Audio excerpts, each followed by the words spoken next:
Okay, go ahead. Thank you.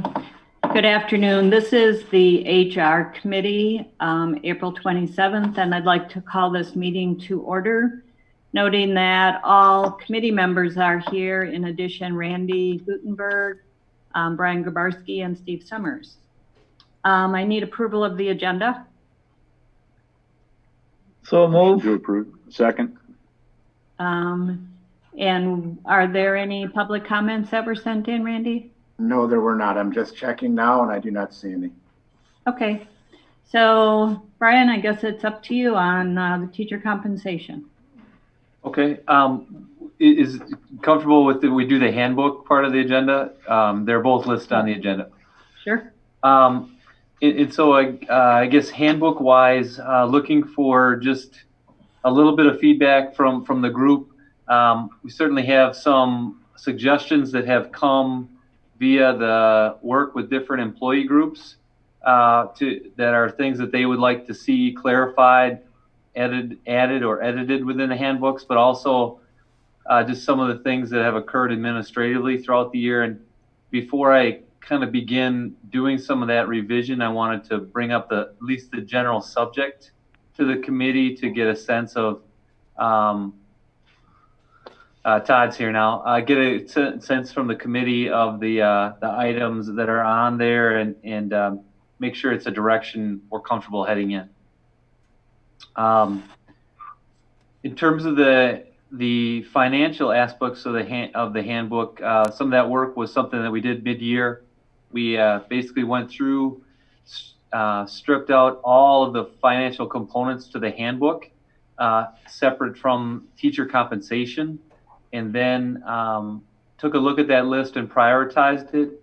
I guess just share with the group that the two items that came up for action and hopefully consideration for this year would involve increasing the sick day payout by $5 a day for retirees. And so that would mean for the average retiree in the last 4 years, an increase of about $475. And so obviously that varies year to year as to how many teachers will retire, and it varies obviously how many sick days they'll have in their bank, but I just took an average number of those sick days and an average number of retirees over the last few years. And then the consideration of adding more money to the HRA contributions, which again are budgetary items, but I just would bring those up as they obviously they're tied to the handbook language. And so kind of the budgetary process will lead that language, but just the consideration of the reason those are in there is the result of that committee and the prioritizing it as actions for this year. Some of the other things that the teachers brought up, and I'll mention teachers first and then talk about some general ones after that, is that there is a tremendous amount of interest in the definition of a day, across the different levels, and also what full-time and part-time is, and what an FTE, 1.0 FTE is, and looking for some clarity on those things. I think that there's an opportunity to, I guess, depending on how the group feels about that, there's certainly opportunities to clarify that. There are some things that needs to be just flat out corrected, even if we don't change anything else, because some of the day definitions of a day or a teaching load for a day are based on an elementary schedule that we don't use anymore. And so that really needs to be corrected to be accurate. And I guess then I would ask a little bit of, what are your thoughts in terms of clarity about how much of an elementary load in particular is full-time versus part-time? Would be one part of that. And the second part of that would be clarity for specialists about how much of what is their daily load in that detail. Obviously, on one side, the more detail we add to the handbook, the more that is something that teachers or other employees can fall to get clarity. The more detail you have in a handbook, the more, the less flexibility you have as an employer, obviously, to make some of those decisions in terms of scheduling and sharing staff, those kinds of things. You lose some of that flexibility depending on how detailed you become. So I guess I would ask thoughts. I know that some of this came from what you guys had shared with me, or listening sessions. Certainly some of it came from my work with the teacher HR hand group as well.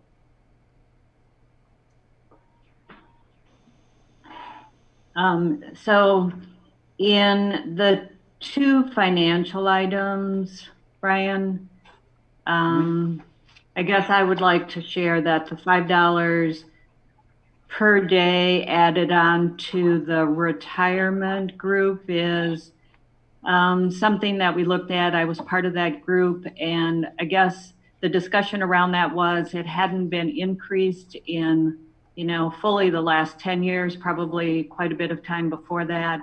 And we just wanted to bring it more up to date, but not impact the budget too much. So having that sliding amount, we thought was a good way to handle that. I don't know, Todd, if you want to add anything to that. Could you clarify what you mean by sliding, Joan? Well, so right now it's, I believe, $120. It's payout. actually 85, Joan. Or it's 120 days. 120 days. Value of a day at retirement is $85. And so right. What we did, Mark, is as we looked at that schedule of financial items, we spread them out across 4-year cycle.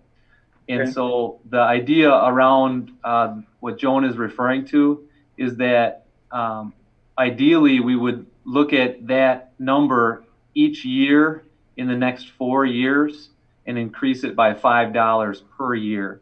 But the budget proposal that I put in is just this year's action. Again, looking at that idea of, if we add that money per day over 4 years, then we can revisit and take a look at kind of where we're at and how we feel about that in 4 years when we would be kind of revisiting that topic again. Okay, thank you. Thank you. So what are you doing then? This is at retirement, so a teacher can basically save 120 days. So if they're never sick, that's the payout, right? Is that the way I understand that? It's a teacher can actually save up to 188 days over their career, but they can be paid for 120 of those days at this current $85 value. And how many teachers do we have? We got about 320 teachers. About 343, I believe, this year. Of again, that's not individuals, that's FTE. Right.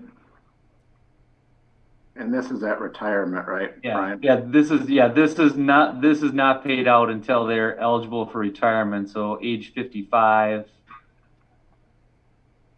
first eligibility, or in situations of a permanent long-term disability.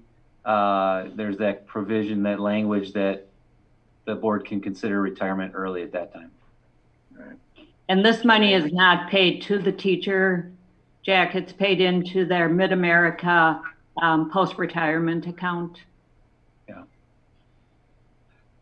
Is that the HRA or the? Yes. It's the health. So you're talking about shy of $2,000 a year? No, it's just for retirees. It's a one-time payment. I understand that as a one-time payment, but what's the budget impact? it'd be $475 per. Again, this is average because I look back 4 years for the average number of sick days that a retiree had, and what the actual budgetary impact, Jack, is a little bit more challenging because you don't necessarily know in any given year how many teachers are going to retire, and so that part is a little bit more challenging to forecast. So I went the route of just tagging it $475 per individual that does retire would be the difference. Yep. So just as a point of comparison, Brian, how many teachers do we have retiring this year? We're less, I just looked at that, 6 or 7, I think, if that. Yeah, just to give an idea, I mean, so you're looking at anywhere between 5, 8. I don't think we've had many years where we've been greatly more than that.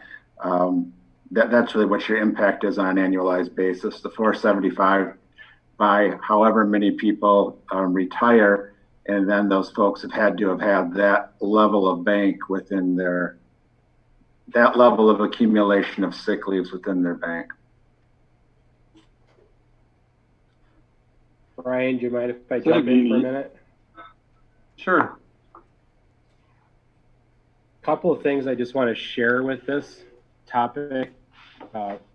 Any retirement benefit is funded through what we call our employee benefit trust fund, which is Fund 73. Mm-hmm. I did review with the budget committee, I think it was late in the fall, a report from our new third-party actuary, which has provided information on the fact that our unfunded liability in Fund 73 has declined from where it was in the past.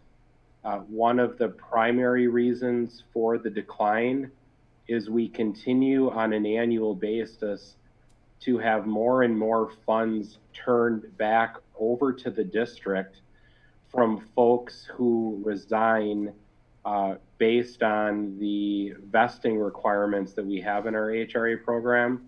When we set this up quite a while ago, we had vesting requirements built into it so that if a person does not meet those conditions, a portion of the funds is turned back over to the district. And we've had some very significant payments back into our Fund 73 from those folks who resigned or retired and didn't meet the service requirements. So from a fiscal perspective, our Fund 73 is in a much better position than it was 10 years ago. And every year it continues to get into a better position. So for both of these issues that are being addressed, the budgetary impact can be completely contained within Fund 73 and really does not have to impact at all any of our annual operating expenditures. And part of the reason why this is such a good thing to reevaluate on a regular cycle is the fact that we haven't looked at this since 1998 when this program was set up, and the intention was to do that. We're in a much better financial position with post-employment retirement benefits than we were 10 years ago, or a little over 10 years ago when we got this started. And we continue to see increases in the funds that are turned back over to the district. And part of the reason we were able to put into the points payout at retirement was the fact that we are receiving more and more funds back every year for those who are not meeting the vesting requirements. At one point, it was either the budget committee or the HR committee asked Jenny to put together a history of that money that was being returned to us, and I just can't remember which committee was looking for that. But it's been significant over the years. Another point I'd like to make, one, it does tie in with our core values as a board and our goal to retain employees by providing attractive benefits. And this is not a significant investment into that. It also seems to tie in somewhat. If my memory is correct, at one point the per diem on sick leave was based upon subpay. And as we made our co-curriculars healthy over time by bringing them up to the actual base, that might actually be a goal we consider doing as a board in this regard, rather than just having a number that has very little relevance. What would we be giving them? Well, what it costs to have a sub per day would seem to be a logical consequence here. So I was supported on that level as well, and encourage that we eventually move in that direction. Just information related to Mark's point, the current rate of pay for a substitute is $120 per day. And so that's the number that we're currently short-term daily sub at. And then Jack, to step back to your earlier question of how many retirees, this year it's 5. We have 5 teachers retiring this year. So Brian, do you need a motion on any of these items, or do you just want I think just hearing, kind of hearing that, the budgetary process will really take steps on that, the handbook financial components. But I just wanted to kind of get your feedback, questions, or concerns about some of the topics would be my biggest needs tonight. Okay. Well, I'm certainly in favor of this topic, or of this increasing the amount per day.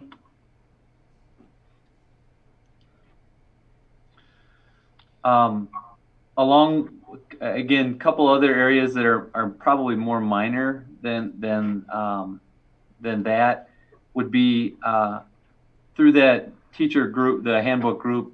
They asked for some consideration in terms of 2 items that are probably historical in there. One is the handbook provision right now has reference to residency and encouraging residency. Their feeling was it didn't really necessarily pertain as much to this day, that we live in. Are you folks comfortable with me pulling that out of there? Yes. Yes. All right. There's a time you could afford to live here. Yeah. That was something that was brought up. Yes. Another one maybe is a little bit more of I think a discussion item. Current language in the handbook talks about rehiring a staff member, rehiring a teacher as a teacher, that they actually start over again in terms of, sick days and the sick day banks, for example, those kinds of things. The teacher's interest obviously was if someone comes back to us, their interest would be to have that person pick up where they left off as an employee. What are your thoughts on that idea? I think one of the things that you're trying to do is encourage long-term employment, and if somebody decides to leave, that's their choice to leave. Mm-hmm. So if you think they're a great teacher and you bring them back, then why wouldn't you put them back at the start over? I don't think we have a lot of things that encourage teachers to stay in this marketplace that we're in today. Jack, did you say you would be in favor of making them start over or not? Yes. Making them start over. That's correct. And that's what the current language says, right?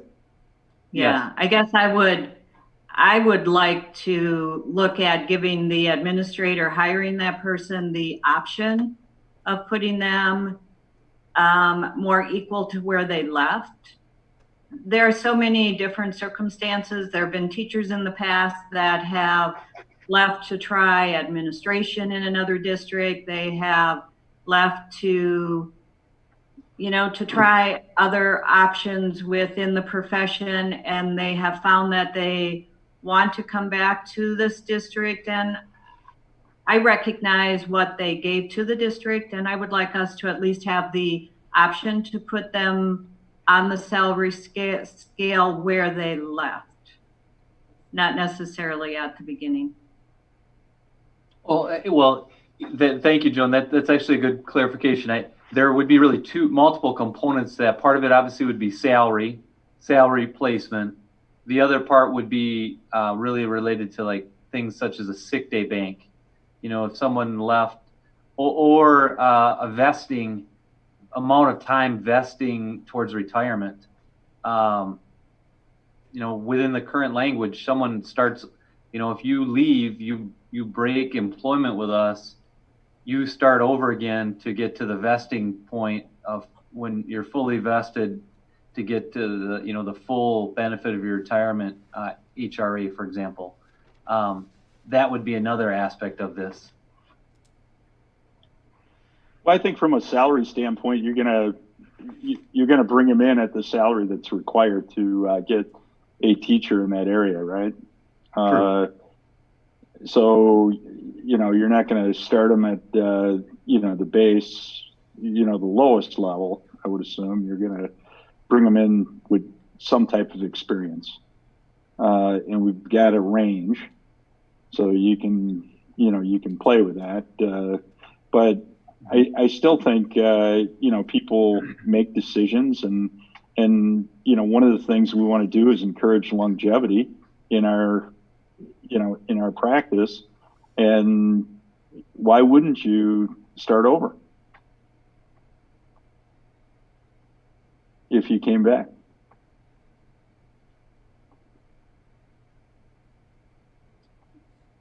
I think there are so many components to it, Jack. I mean, if somebody leaves for 1 year, we had a teacher about 15 years ago, left, was an administrator at a neighboring district for 1 year, found it just wasn't his calling, and he came back to this district. And I believe he did have to start over. And I just don't think that encourages good morale or a good relationship with that person. He was an excellent staff member. He tried something, it wasn't his calling, and I feel he really was penalized. And he was penalized for the rest of his career. And he ended, I felt a very healthy career and a dedicated career, but he didn't end financially where he should have. Jack, in the private sector, if a company wants somebody, they can can't they provide bonuses to entice them to come in and get them back into their company after they leave, so that they're actually as good or better than when they left? Well, it depends upon what companies. There's some companies that once you leave, you don't come back. They generally don't hire you back. After you left. Obviously, depends upon the circumstance, but I think one of the things that we're looking at here is we're trying to, their personal decisions, whether you want to leave the district for whatever reason. I think what we're looking at is how do we keep our best and brightest at Waunakee. And these are things that you can do so that the person has to make a decision whether they want to leave or not. But if we hire them back because they are the best candidate, shouldn't we recognize what their potential and their background gives to us? I mean, we're hiring the person back, so they've obviously gone through the interview process and they've been awarded the consideration of being rehired. So they were the best candidate.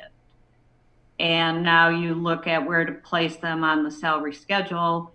And I think there should be some consideration for what they have already contributed to the district. Point of clarification, Brian, is the language with regards to salary and everything, or just to like accumulated sick days, et cetera? It's towards accumulated benefits. So I mean, so there's no reference to salary. Right. So I think to Jack's point, if somebody came back, we're going to obviously negotiate that salary to where they land. This is really about like if they had 60 sick days in their bank, do they have to start over with those? Is that really am I making a correct assumption? Yes, sick days and vesting time towards retirement would be the. Yep. So given that, $8 would be lost, right, Steve? If they were here for only a few years and left, they'd lose some of those HRA dollars. So when they came back, they might keep I think per what you're saying is that they would keep their years for a vesting purpose, but they wouldn't necessarily have the dollars in the bank that they had when they left. If they didn't meet the service requirements when they resign, Jenny goes through a process of separating out, depending on the number of years that they have, what would be for the district and what would be for the person, and they keep their balance in an account permanently, whether they come back to us or not. Right. The other half, the other portion, whatever it is returned to us and is put back into Fund 73. Right. So it is actually at the time that they do retire, it is removed from their account. Resign, when they resign. Given that, if I'm trying to hire somebody back in a competitive market, wouldn't it be beneficial to have something other than salary to offer them? Because I'm guessing they're going to be applying not just to our district, but others as we see in the interviewing process. To me, it would make sense if we could offer them the accumulated sick leave. If they didn't meet the criteria for maintaining the HRA, they weren't vested, that would be a logical one where they might start over. But with sick leave, we could give them what they have as an incentive if it's between us and Sun Prairie. Okay, they got our salary. This is something we can offer them that Sun Prairie can't. And in terms of the HRA, they start where they come back, because if they have a fund with them, they're out 2 years. They've got what they've accumulated, but not the 2 years they were gone. And if they forfeited it, they would start that piece over. I guess the question is what are other districts doing? You know, to that example, if you've got Sun Prairie, you leave and you come back. What does Sun Prairie offer? What does DeForest offer? I'm not sure about that, Jack. I could certainly look into that, you know, and both so we don't even know if we're tackling a problem where we may be competitive. We may be doing the same thing that other districts are doing. I think when you look at, and just looking at hiring in general, when you're hiring people with experience, some of the things that you see individuals wanting to maintain is like a sick leave bank. I mean, there's an option to buy into like a short-term disability, but sometimes that's one that might get asked for is a sick leave piece to carry over from a district. So this is specifically language about a teacher who started with us, started to accumulate days, left to go to another district, and now for whatever reason is coming back. And I think what we're really looking for is, do we want to have the latitude to be able to place them back where they were on a few of these markers, mainly being, I think the one that's coming up is really the sick leave piece. Yeah. Well, I guess, since I've been on the board, I've heard people have left our district to go to another district. We bring them back, and the reason that they want to come back is because the other district wasn't the shining star that they thought it was, and it was a little bit more money, but they came back. But again, I think we provide a good environment for our teachers, and I think we strive to provide a good environment for our teachers and our staff and working environment. So there's a reason that you want to come back to Waunakee. I haven't heard of a lot of teachers that have left and come back. I just don't see that it would cost the district much to give them that sick day bank. I mean, it isn't really a great cost to the district. I think it's a good relationship builder. I think it, shows faith in rehiring them. It's a good bargaining chip. And it isn't a big cost item. I guess I would be in favor. Go ahead. No, I think one of the things that I've heard is, at the end of the day, what you're trying to do is maintain, teachers and staff and things like that. That's why we set up the HSA the way it's set up with the points and all that kind of stuff. Basically, this is just one more thing you're taking away.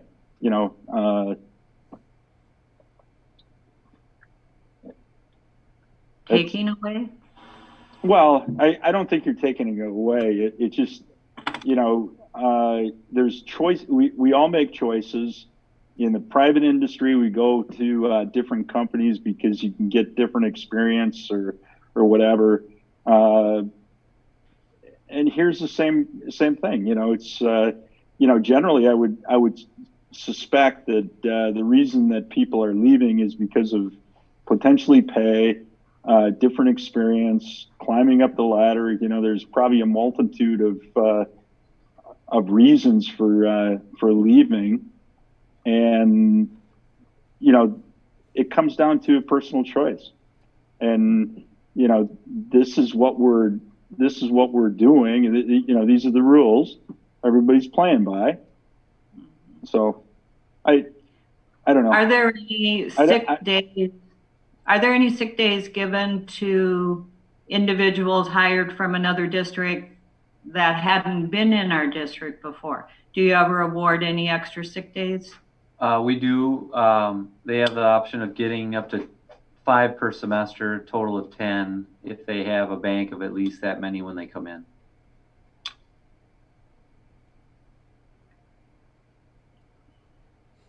Could we make a total for the person returning who had been in our district and limit the number, but at least award them some?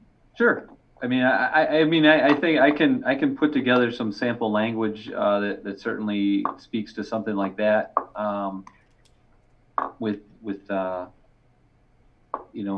comparison to some of those other things we do for hiring experienced people, but also taking a look at what some other districts are doing in that same area. But yeah, absolutely.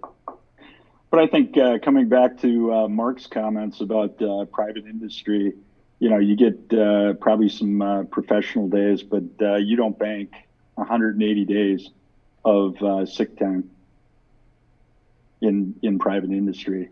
If you're sick, there's short-term insurance and so forth. There's different mechanisms there that cover, but I haven't heard of anybody that's accumulated 180 days or 120 days or 50 I guess days. my point, Jack, was that in lieu of the salary enhancements private sector can provide, the public sector is limited that way, but this would be something that is relatively inexpensive that might be some leverage to bring someone back that we really want back that's competing with another district for the same job, for a similar job, excuse me. So, you know, if Brian could provide some of the background on what other districts are offering, that might help move this forward or whatever. Will do. Some of the other things, this kind of, those would be the teacher specific ones. Now if I'm kind of moving to some general ones that are just to kind of give you a heads up that they're on the way. One of them is that there'll be language to all the different employee groups right now about syncing up the enrollment window for our benefits. That will be a process that will start this year, and really by the end of the year will be synced up. So in other words, vision, health, dental, best flex, all those kinds of things will have the same enrollment window. Instead of having a mid-year enrollment window for some of them and a beginning or end of the midsummer enrollment window for others, just to match those up. That's the idea behind it, is just to make it more uniform for employees. In order for us to do that, we've got to do short windows for some, short years for some, and then we'll get them all in the same cycle. But that's just the background to why that will come. Another one that's coming that will relate to our institution of true time for our hourly employees will be what matches up best with that is a practice of allowing hourly employees to use hourly increments for sick leave. Currently, we have half or whole day increments for all employee groups. It matches well with salaried people because though you're really talking about whole or half day increments, but for hourly people, it wasn't really a clean match to start with. And if we are going to transition to an electronic timekeeping system, it matches that they could put in for leave, sick leave that matches how they're paid.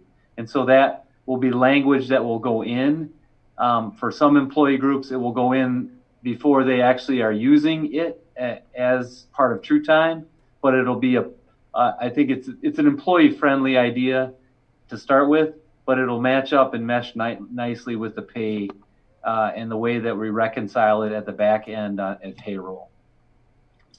Does that work for you, Brian?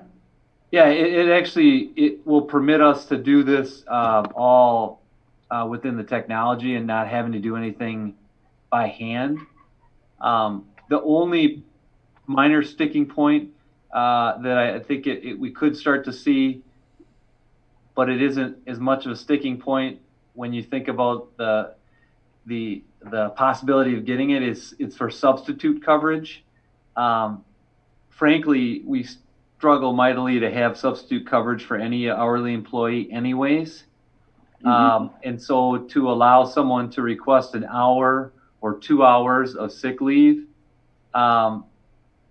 actually could be somewhat better in terms of getting coverage for them because they won't be gone. Right now, if we tell someone you've got to use a half day, often they'll fill that half day, versus if we tell them you need 2 hours to go to an appointment, take 2 hours, be back as soon as you can, and we weren't going to be able to get a sub for them anyways. That's just the reality of it. Subs are very short as it is. So who's actually on hourly? Would it be like your paraprofessionals and things your like paras, custodians, admin assistants are the folks we're talking about. I don't have a problem with that. If it works out for you.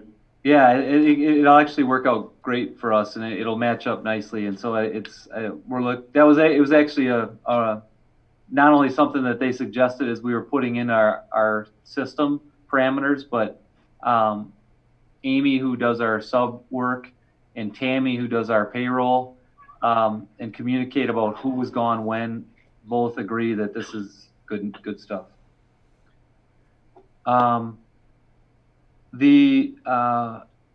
Another part is that right now, just for clarification, we'll be adding some language for workers' comp into all the handbooks. Right now, our handbooks are silent. There is no mention of workers' comp, and it's just really what I'll be looking to add is just some legal definitions of how it works, so that employees can kind of see what the process is.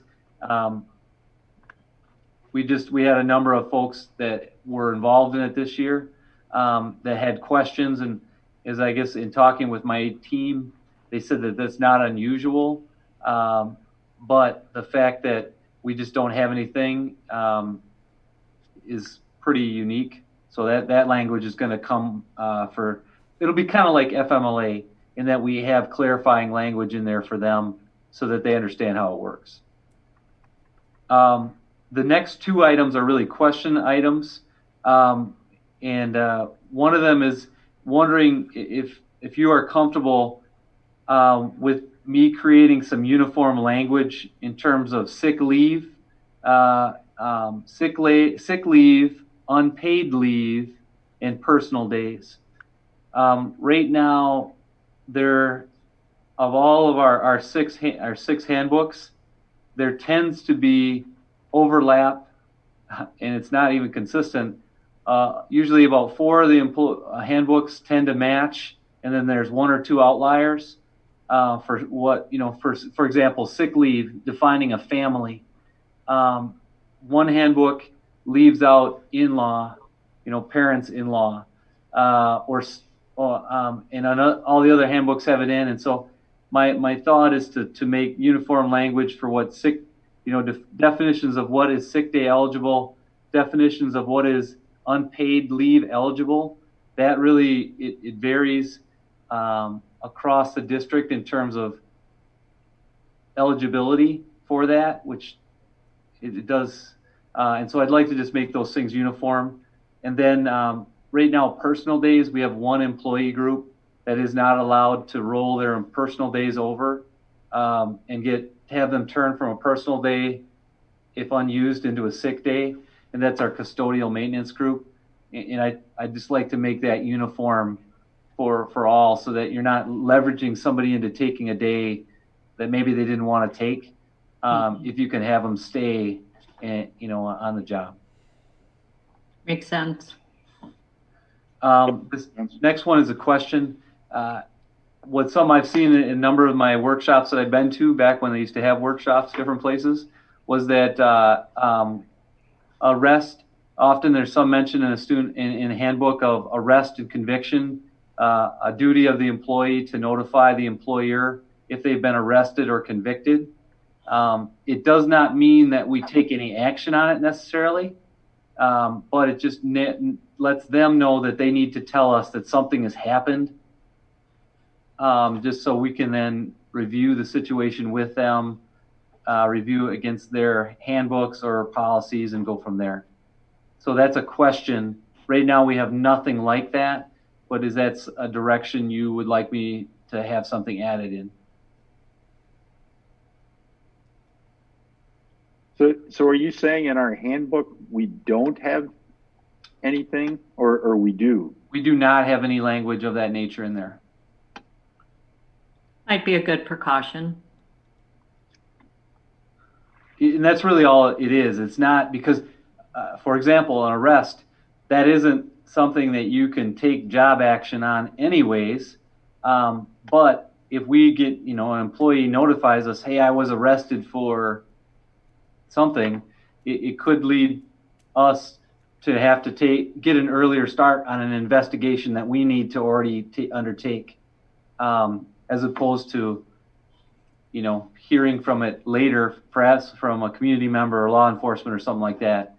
Hopefully it gets us an earlier notification and a jump start on things we have to do. Makes sense. Yeah, makes total sense. All right.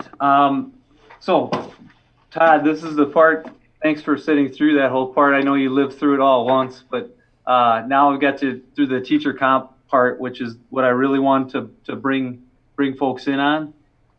We only got about 15 minutes, so I'm going to try to be efficient and get to you what it is that we wanted to do. I'm just quickly sharing with everybody my screen. This document that I shared, does everybody see it? Yep. Yeah. What I'm sharing with you is something that is not new to you or not new to the group. We looked through this mid-year. Just the kind of some of the language of what was driving the compensation group, or what were some of the ideas that we were trying to consider. And so if we take a look really about kind of items 2 and 3 here, what's the goal of the committee? The goal is sustainability, rewarding people, and having it be well received. And then the characteristics of that, which comes from the feedback we've gotten from different avenues, is making sure that there's it's objective, it's predictable, it's equitable, it's easy to understand. There continues to be value in professional growth and experience, and there's fiscal sustainability in it. And so with those in mind, what we have kind of been we really were working on this. As I shared my screen, did it flip to you guys to see a spreadsheet now? Yes. Yes. Okay. What we started to work on, and Todd, this is where I'll certainly make sure you've got a chance to weigh in, is the idea that there are many aspects of our current system that not only make sense for a benefit of the district, but also make sense to teachers.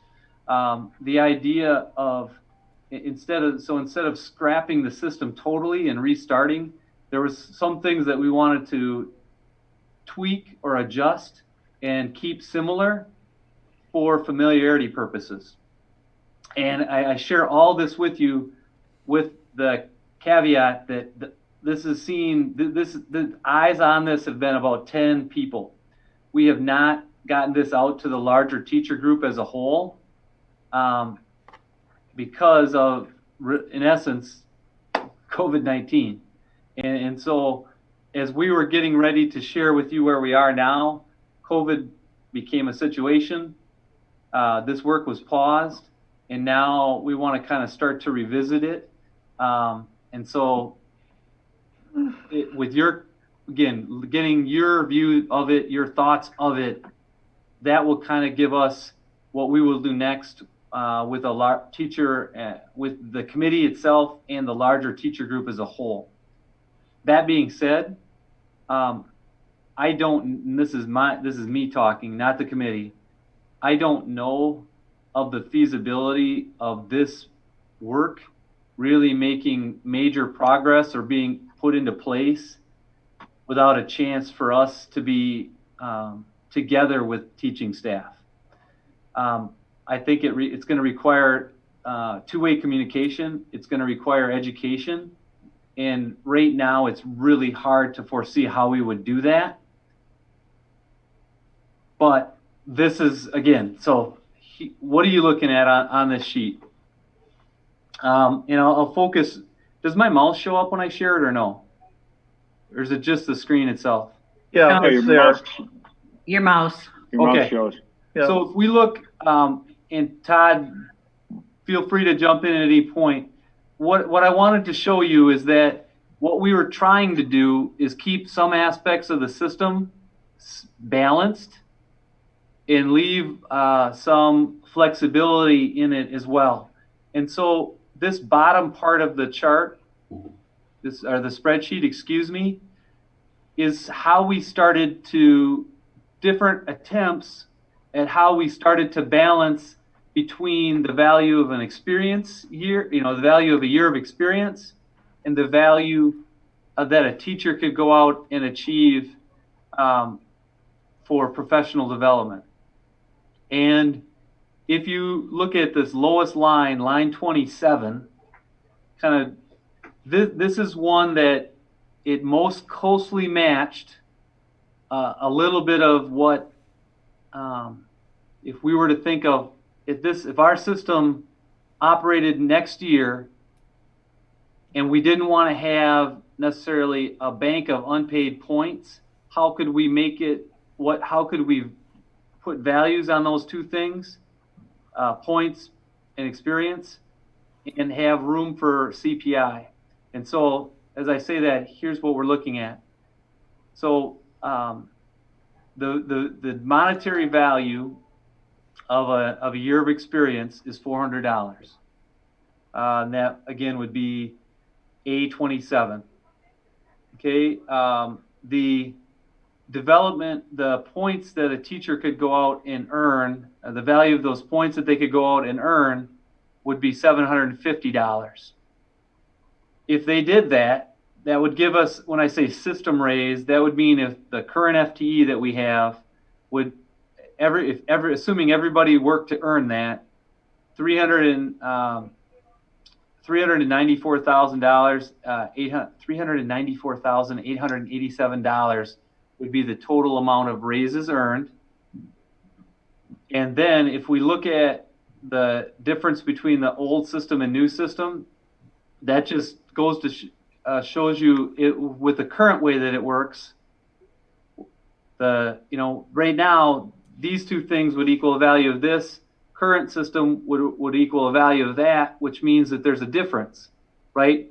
Which means that the difference between value earned gives you the opportunity to provide a CPI raise, in this case, which would equate to 1.75%. And the reason why we use that is what we were trying to do is we were trying to find a value basically that matched or closely matched what the CPI was next year. And so this just, again, is just a little bit of an example of how the idea of a set value for experience. And Todd, please chime in at any point, which we really, again, philosophically believe that there is a value to that. That $400 is very consistent to what we've done in the past. The point PD value, this is a cap. And so the way this would work is that teachers could achieve a raise up to that amount. They couldn't, again, go crazy and say, oh, I really want 1,000. The system would have a cap saying you can't have you can't earn more in terms of PD point raise than for example, $750. And so that gives you some predictability for the district. It also gives the teachers some predictability to say, I have a number that I can try to work out and achieve. But it also gives you then the ability to use that CPI raise as if we want to get up to a number which historically has been around $2,000, we have some flexibility in the CPI to do that. Todd, other parts that I'm undoubtedly missed?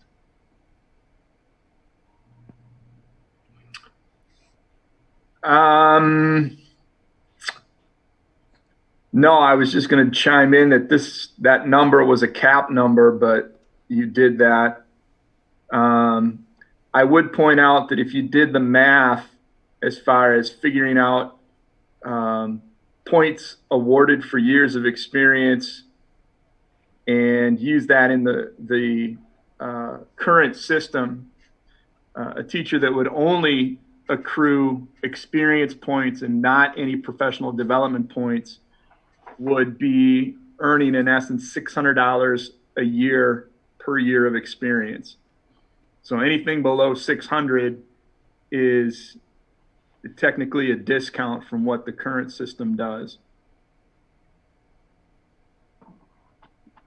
Brian, for Todd, with the cap, would that penalize someone in a master's program who's trying to complete it in a certain number of years, a standard number of years? Would they end up leaving PD reimbursement on the table? Because if they proceeded in a normal way, could they end up getting more points than they'll get credit for? And so we've had discussions about that. And so part of it, I would say, is that definition of a point is very much kind of the next step of the process. If we were to continue down this path, what is a point? What does it come from? How much is it worth? Those are certainly next step discussions. But we've also had discussion that you could do it a couple different ways. Certainly, it is not an all or nothing. You could do it where you can earn $750 worth of a points raise, and that's it. Any other point that you earn evaporates. We really had discussions that there would still be some allowance for teachers to earn more than that. They could get more points than that, but they couldn't be paid for more than $750. And so in that regard, it is somewhat similar to what we have now, where people can earn more points than they use. However, part of our discussion was that folks would be paid predictably, in that if you earned only $500 worth of a points raise, that's what you would get. If you earned $200 worth of points raise, that's what you'd get.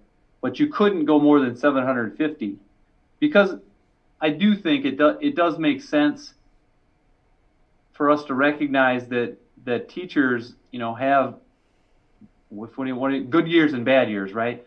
Like, I might have a year where I have a brand new baby and I take family leave and I'm off work for 6 months to do that, or 60 days. And that affects my ability to go out and earn points.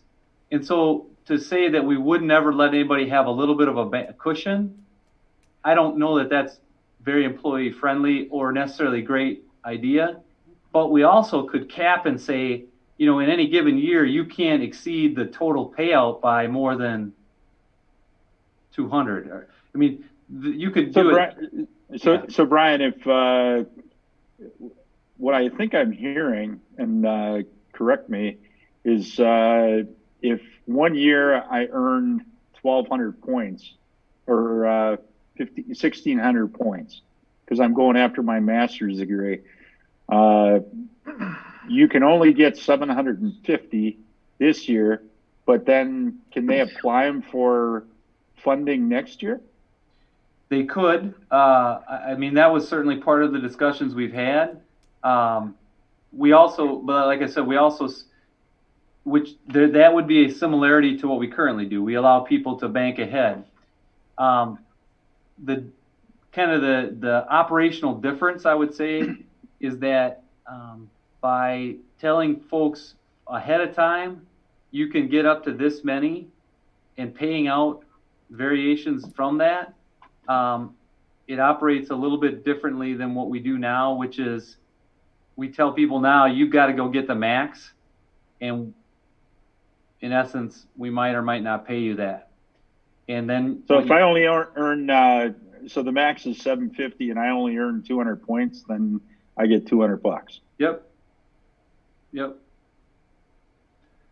How many people do we have? How many people do we have going after master's degrees these days? I don't know. I couldn't answer that one right now, to be honest with you.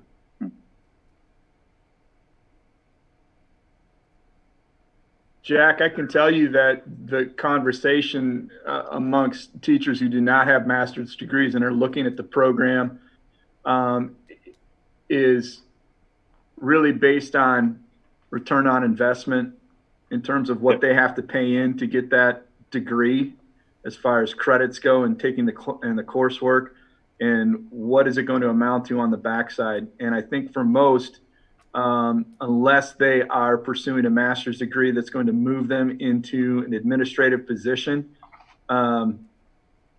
It's real tough to see how you make your money back on that investment. So I don't know how many realistically going forward are going to be looking at a program like that.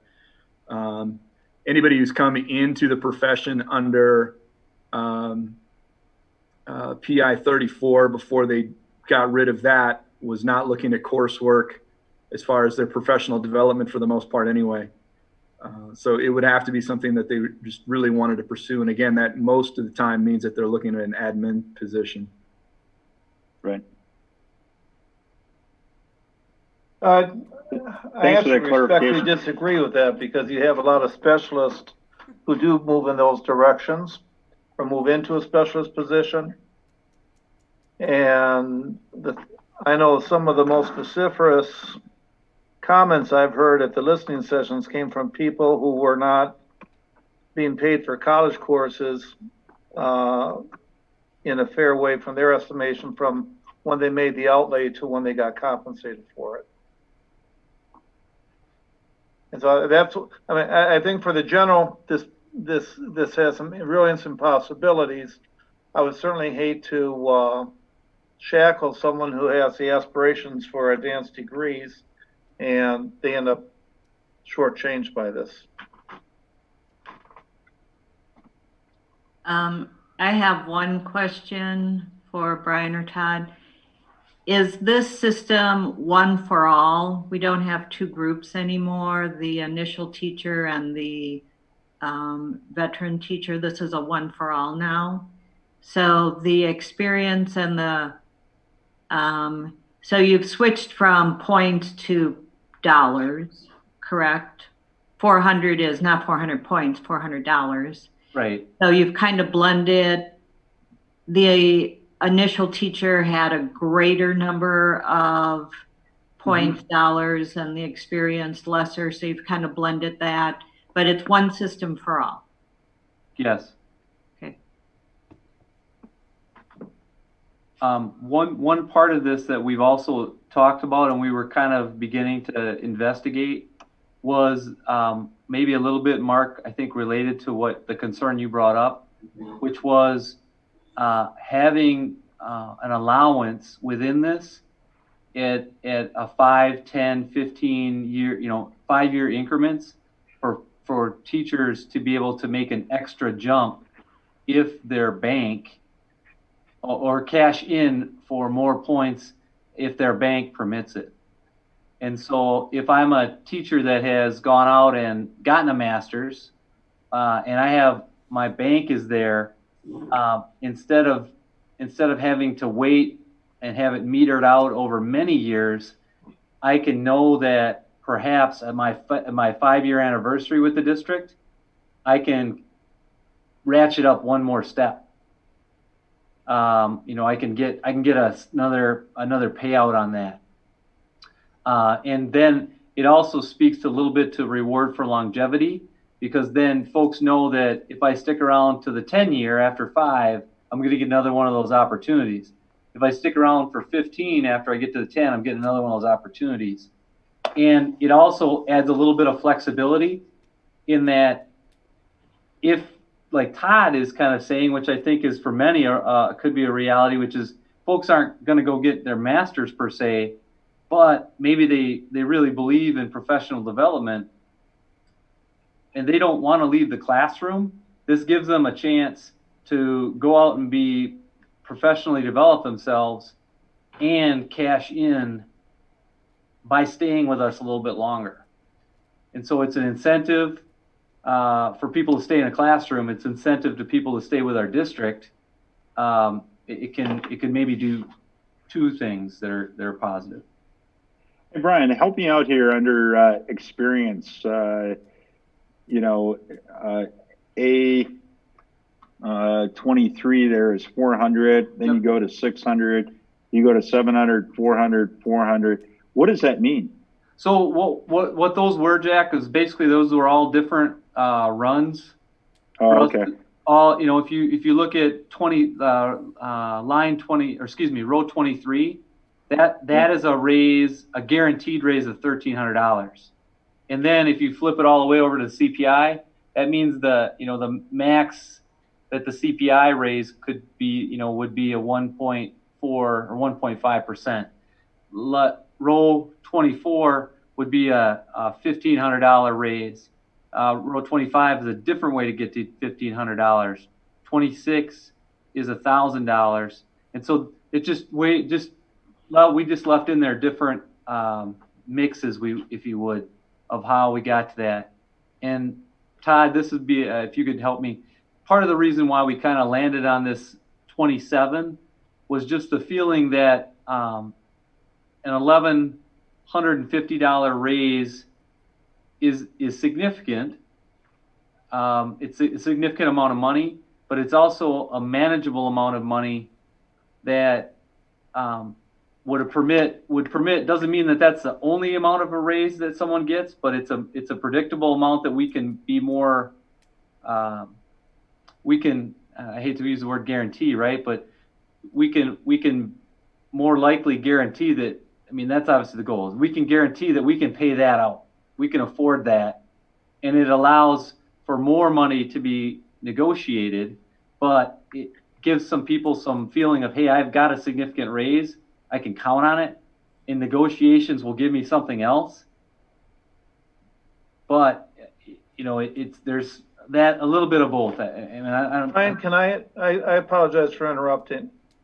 So what you're saying is, right now, the way the process works, for using that line 27, the $1,150 isn't guaranteed. It's what we can afford. No, well, I think everyone's intent would be we are 1,150. We could, because if you see, that means that number, that $1,150 number, is less than a package of. It's less than any raise that we've given out,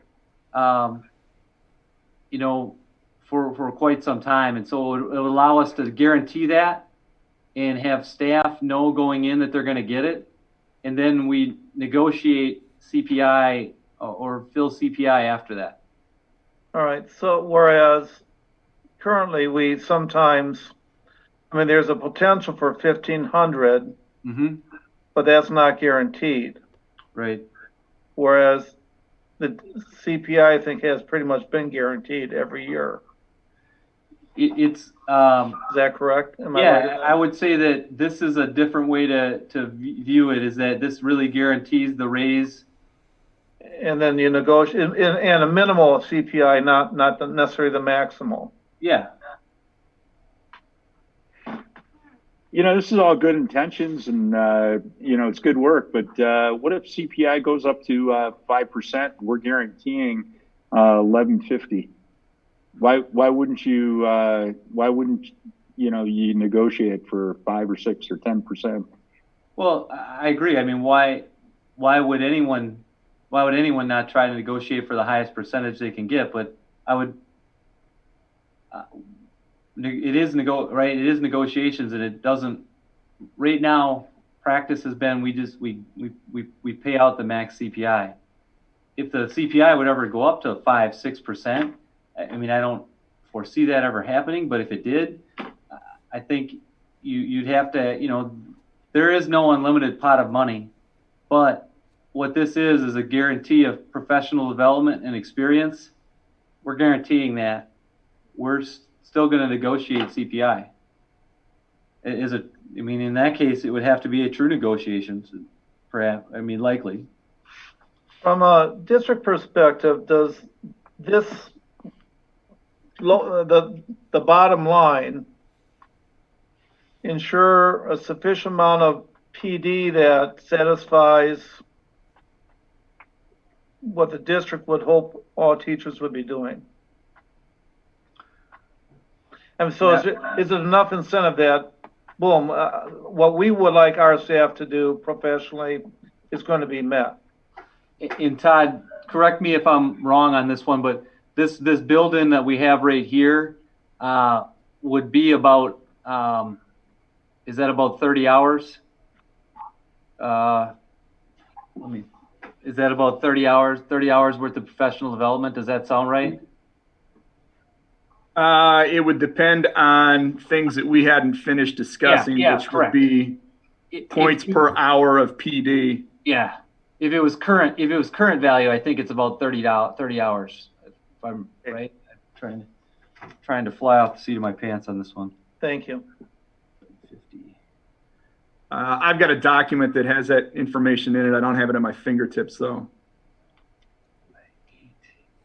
Yeah, it's about if it's 8 points per hour, that's about 31 hours. 31.25. Okay, thank you. And points are worth $3 per point, which is what they're currently at.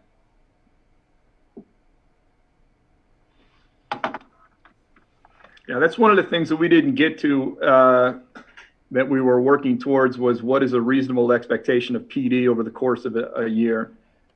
Couple things just to chime in on is that one of the biggest things that we were trying to work towards in putting this potential new system together was one, increase the clarity in the system, decrease any confusion that people have about how their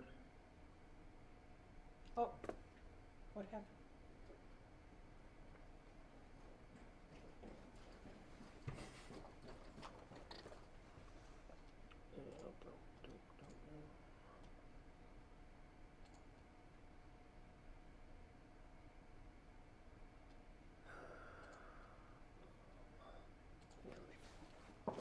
Do I need to try to connect again? Should I try to connect again?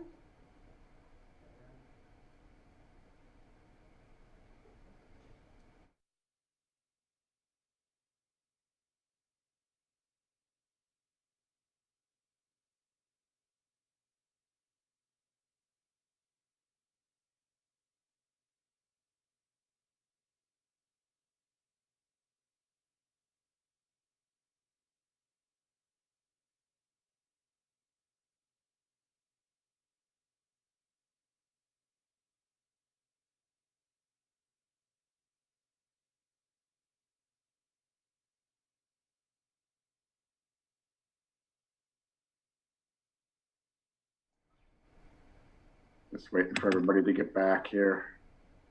Hello. that was weird. That was me. I did that.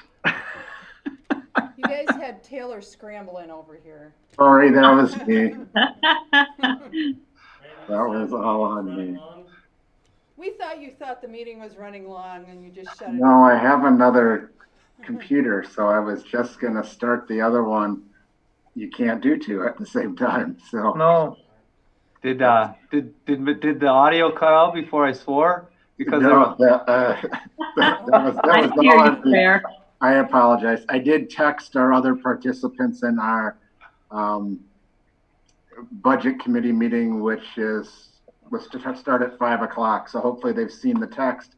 hey, I'm supposed to be in that meeting, so do I leave or what do you want me to do? Well, well, I'm the one starting it, so I tried Okay, to start now it, then and we're good. That's why Okay. you were kicked out of here.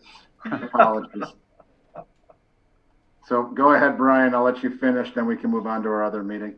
Yeah, Todd, I mean, it was really, I think Todd had the floor and was kind of talking a little bit about future direction. So I'll be as brief as I can.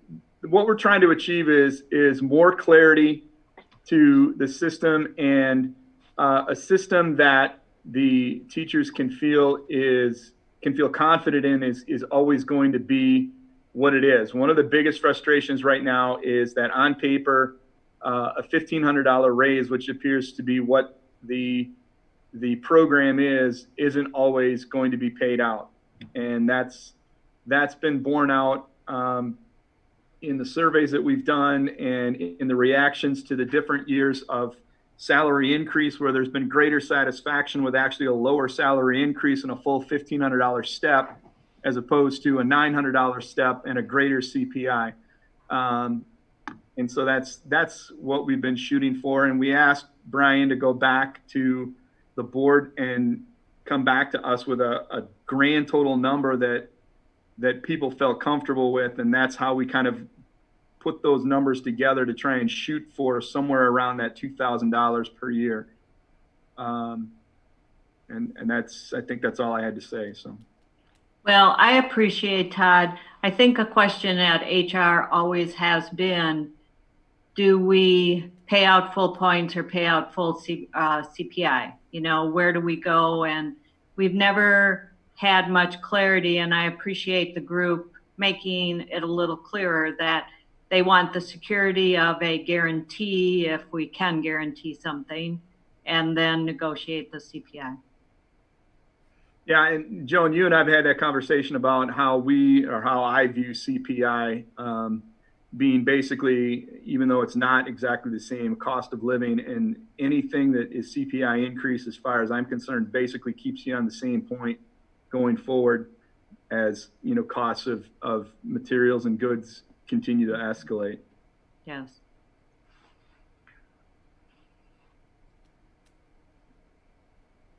Anything else that you need from this meeting?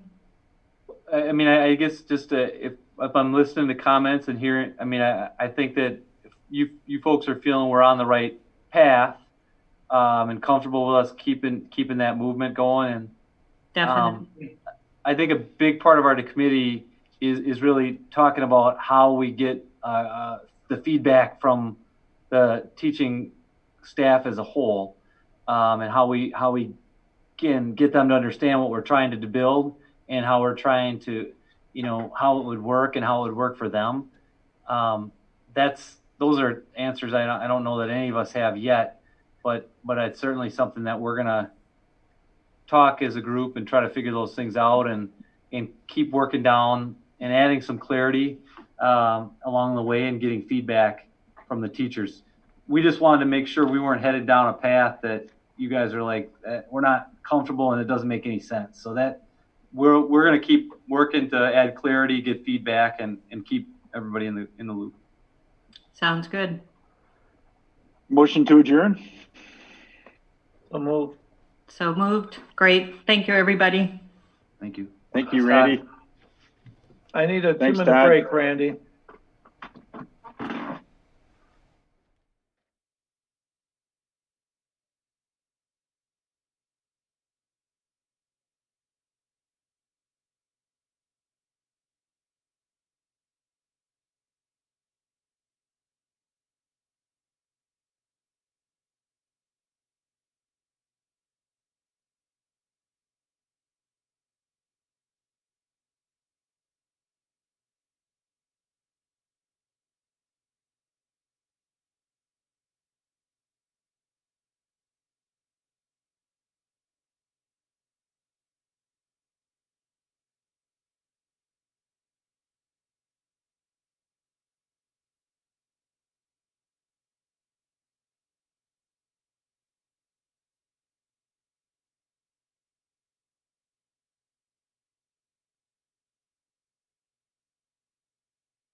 Don't see Steve.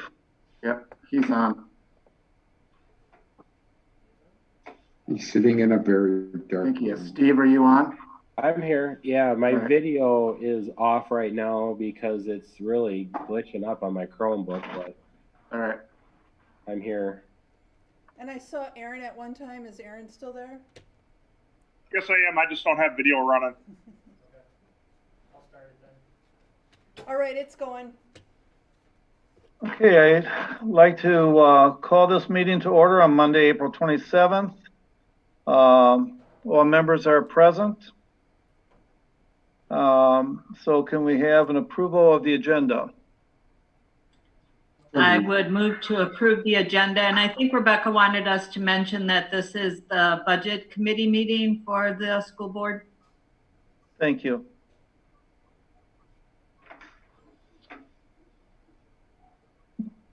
Okay, are there any public comments? Mark, I've just looked at the email and there are no public comments for this meeting at this time. Okay, so then, Steve, if you could begin with the 2019-2020 budget, the projected end of the year balance. Yeah, thank you, Mark. There's a topic that I was hoping to get some school board member feedback on, and that's really related to how we have handled the end of the year balances in the past, the recent past. So at the September school board meeting, I always bring before the school board an allocation of fund balances, and that includes the concept of building and department balances carrying forward from one fiscal year to the next. So as an example, if the intermediate school budget has $20,000 remaining that isn't expended on 6/30, that carries over for that school to use in the next fiscal year.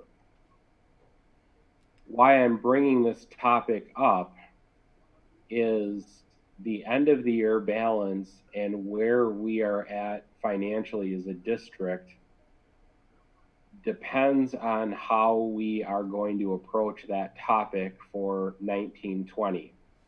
A good example would be, I know Aaron's joining us to talk about facility fees in a little bit, but a great example would be Aaron's budget. So Aaron's budget includes the cost for transportation for away athletic events. So as a result of not having spring athletic events, the budget for transportation will have a dollar amount remaining that will not be expended. If we continue with building and department budgets having carryover of the full balance, that would remain within the athletic budget and would not be available for other district uses. So I'm looking for feedback on the committee as to what you would like to see us considering for the 1920 budget.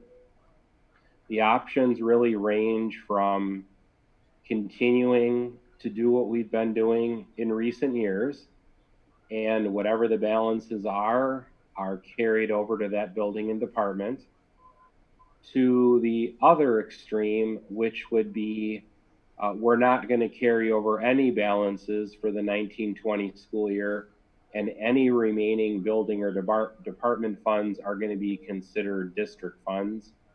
And then there's options in between.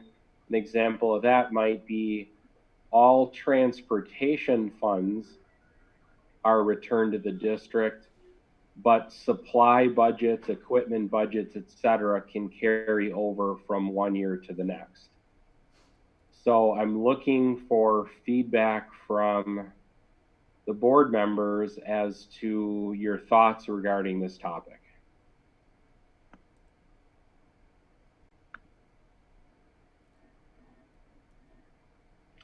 Well, I'll start. I like the multiple choice, Steve. I like the last option. I don't think that, we certainly don't want to take it all away. and we don't want to give it all to them because there are some allocations that, you know, should probably come back to the general budget. So I like the option of maybe just doing the transportation back to the general budget and letting the building budgets or athletic budgets remain.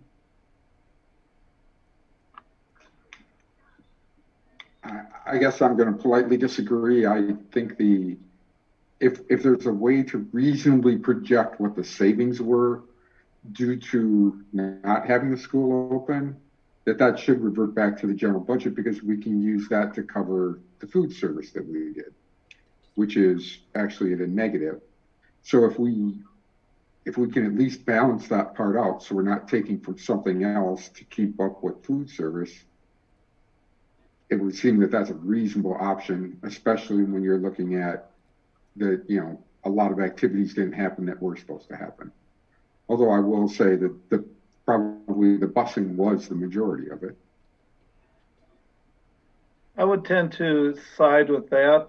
I don't want to take away something that typically would be carried over to help with next year's equipment if it was deemed, part of the plan and we just didn't order just yet.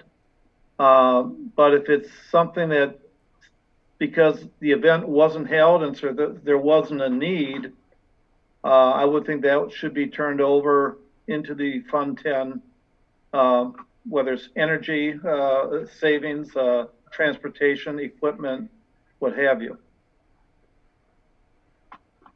How difficult would it be to figure that sort of stuff out, Steve? Some of it would be easy, like the transportation piece would be pretty easy. Some of it would be more challenging because it would be hard to know what the intentions were for all of the various activities that were taking place. A lot of the principals asked staff to submit purchase orders by March 1st before school was closed so that they would have expended their budgets by that point in time. But there definitely are activities that were planned to take place that would have cost building budgets money that never occurred. So part of it in that kind of an approach could be calculated by the business office. Part of it might have to be something we would ask the schools and the departments to report. Might have to be a combination. Well, I think if it's not that significant a workload, that would be the reasonable way to deal with it in my mind. I mean, I don't want to sit there and create a ton of work chasing it though, because you're probably not talking a huge amount of money. In the same way, if I'm a building principal and we had X amount left over that I was going to use that next year for carpets that I'm not going to get, but it's part of the thing that's how I get to do things. I don't want to shackle them from that usual planning either. So I guess if you can do this with the wisdom of Solomon, I think that'd be the best of both worlds. I don't want to shackle people from past practice, but if there are clearly things that just were one-time things that weren't going to be spent, I don't see why that shouldn't be turned over. Steve, do you have any idea what the food program is costing? I think our estimate was around 50 grand, wasn't it? When we first decided to go ahead with free reduced.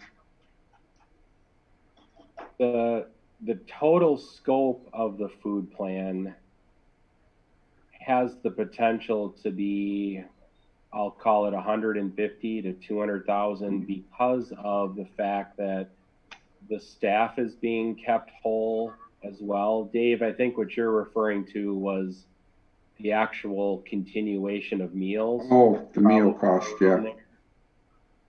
Which we did agree to do, but we also agreed to keep the staff whole at least through this school year.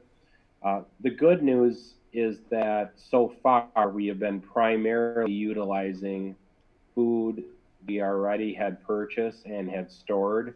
So our last invoice from Taher was significantly reduced from what it normally would have been. So it's probably going to be in the $100,000 to $150,000 range before it's all said and done. It would be ideal if we could capture true savings that were there based on activities not taking place, yet have the balance. So building and departments could continue to plan forward with what they were doing. Right. I like that approach, and I definitely think that's something I can work together with the administrative team and come up with what that number is going to be for each building and department. Good. Makes sense. Okay. Mm-hmm. So the next item that I'm looking for feedback on related to the 1920 budget is the payment to the Village of Waunakee. So for the Rip Park Tennis Court project, we agreed to a 5-year, maximum of 5-year installment program. The budget committee had expressed an interest last year in trying to pay that off sooner rather than later. You do see in here a comment that I wrote, given the uncertainty that exists with school funding, administration is recommending paying the installment amount of $57,000 rather than seeking to pay any additional amount of money at this point in time. So what we're recommending is making the, I'll call it the minimum payment as opposed to paying ahead on what we would owe. And I guess I'd like to just get some feedback on that to see if anybody has any different thoughts. Steve, when does that payment come out usually? Is that end of June or beginning of July? Yeah, end of June. Thank you. So that's this current fiscal year. Yep. I would suggest just going ahead with the 57. Yeah, seems to make sense. And we do have the resources for that, just when you look at the savings from transportation. And so that would be my recommendation as well. Okay, appreciate the feedback. Is there any other questions or comments anybody has about item 5?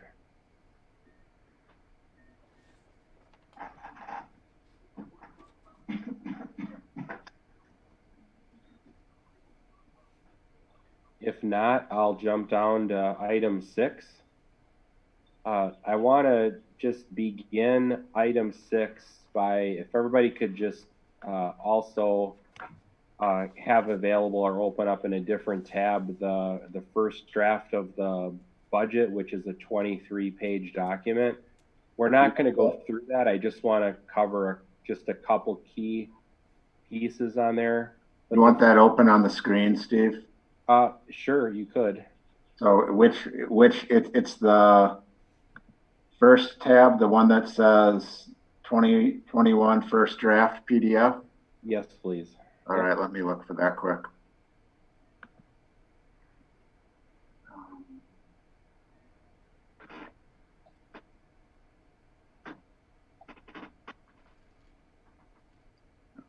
Okay, where did that go? While Randy's pulling that up, I'm just going to talk through the note that I put on page 1.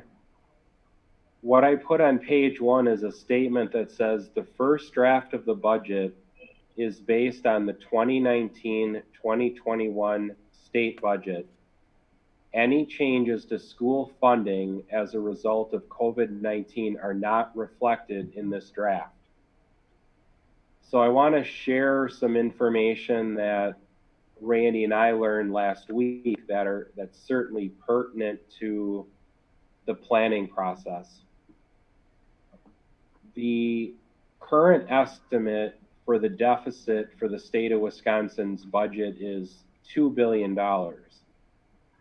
The state has a $600 million reserve fund approximately that was originally planned.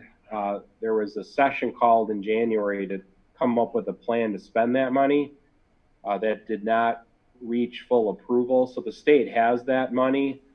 So the current estimate is a $1.4 billion deficit in the state budget planning process.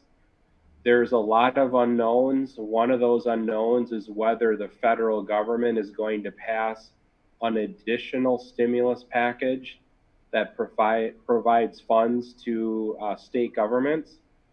Of course, the greatest unknown is how long the state revenues will be in decline, how long the unemployment situation will continue, and what type of a recovery is going to occur. But I think it's fair to say that we all have to realize what is included in this document is likely not going to come to fruition. There will likely be a budget repair bill of some sort, and school funding will likely be one of the areas that is examined.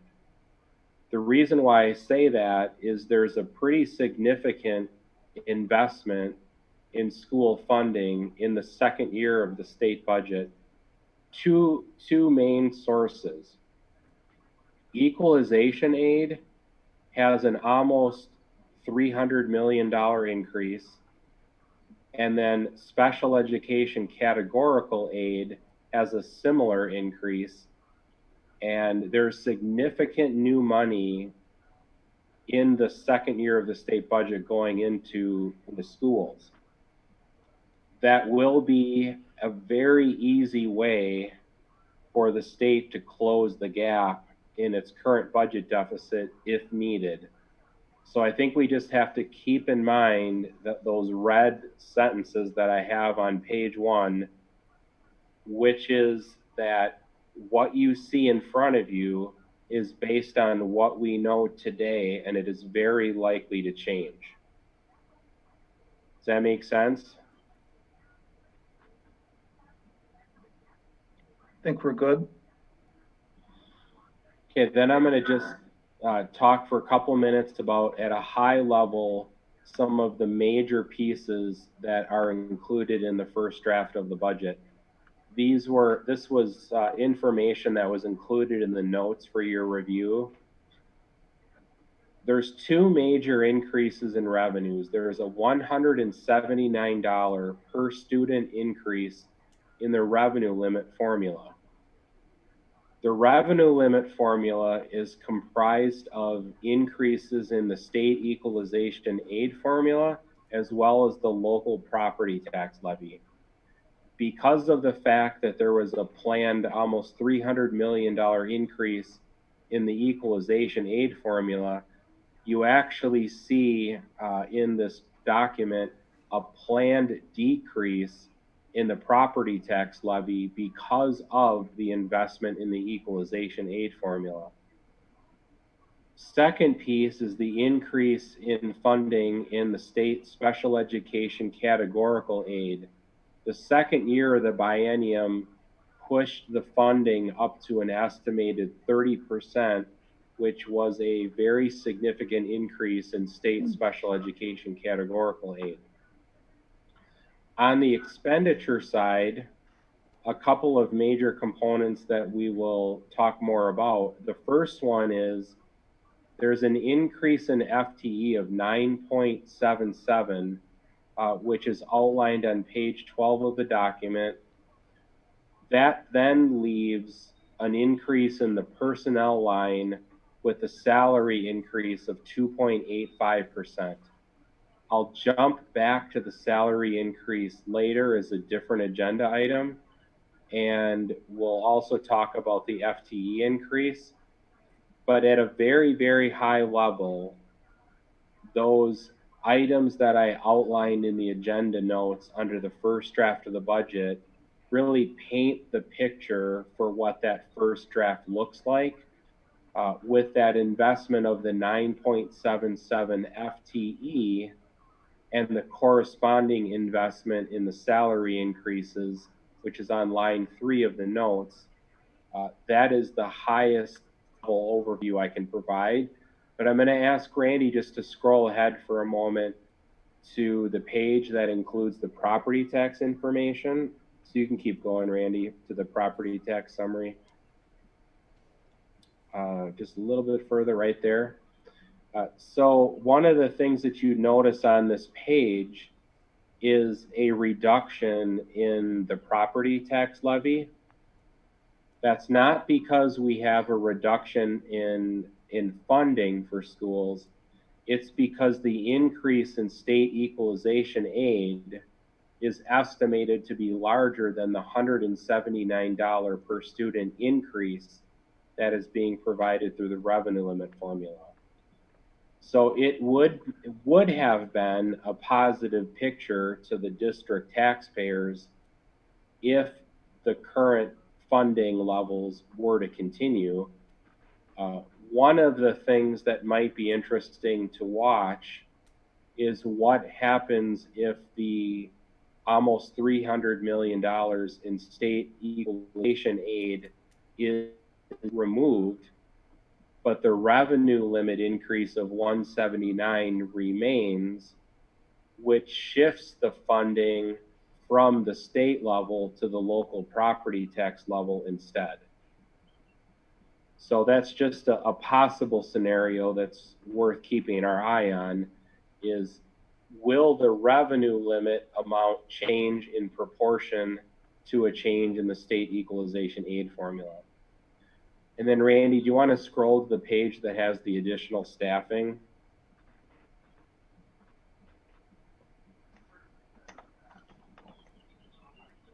You can keep going a little bit further. You know what page it's on, Steve? Right there.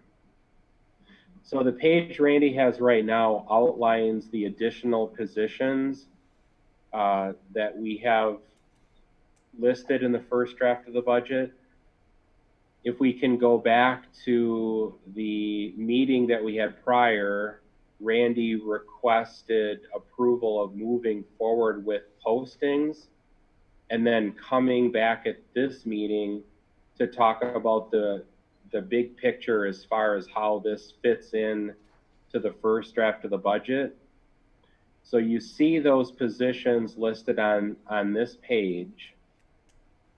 Most of them you are aware of because we've either already added the position partway through the 1920 school year, which would be a couple of the positions we added at Heritage, or we talked about it back during the open enrollment approvals, which would be the 6th grade position, or Randy talked about them at our last meeting and requested your permission to at least move forward with the posting.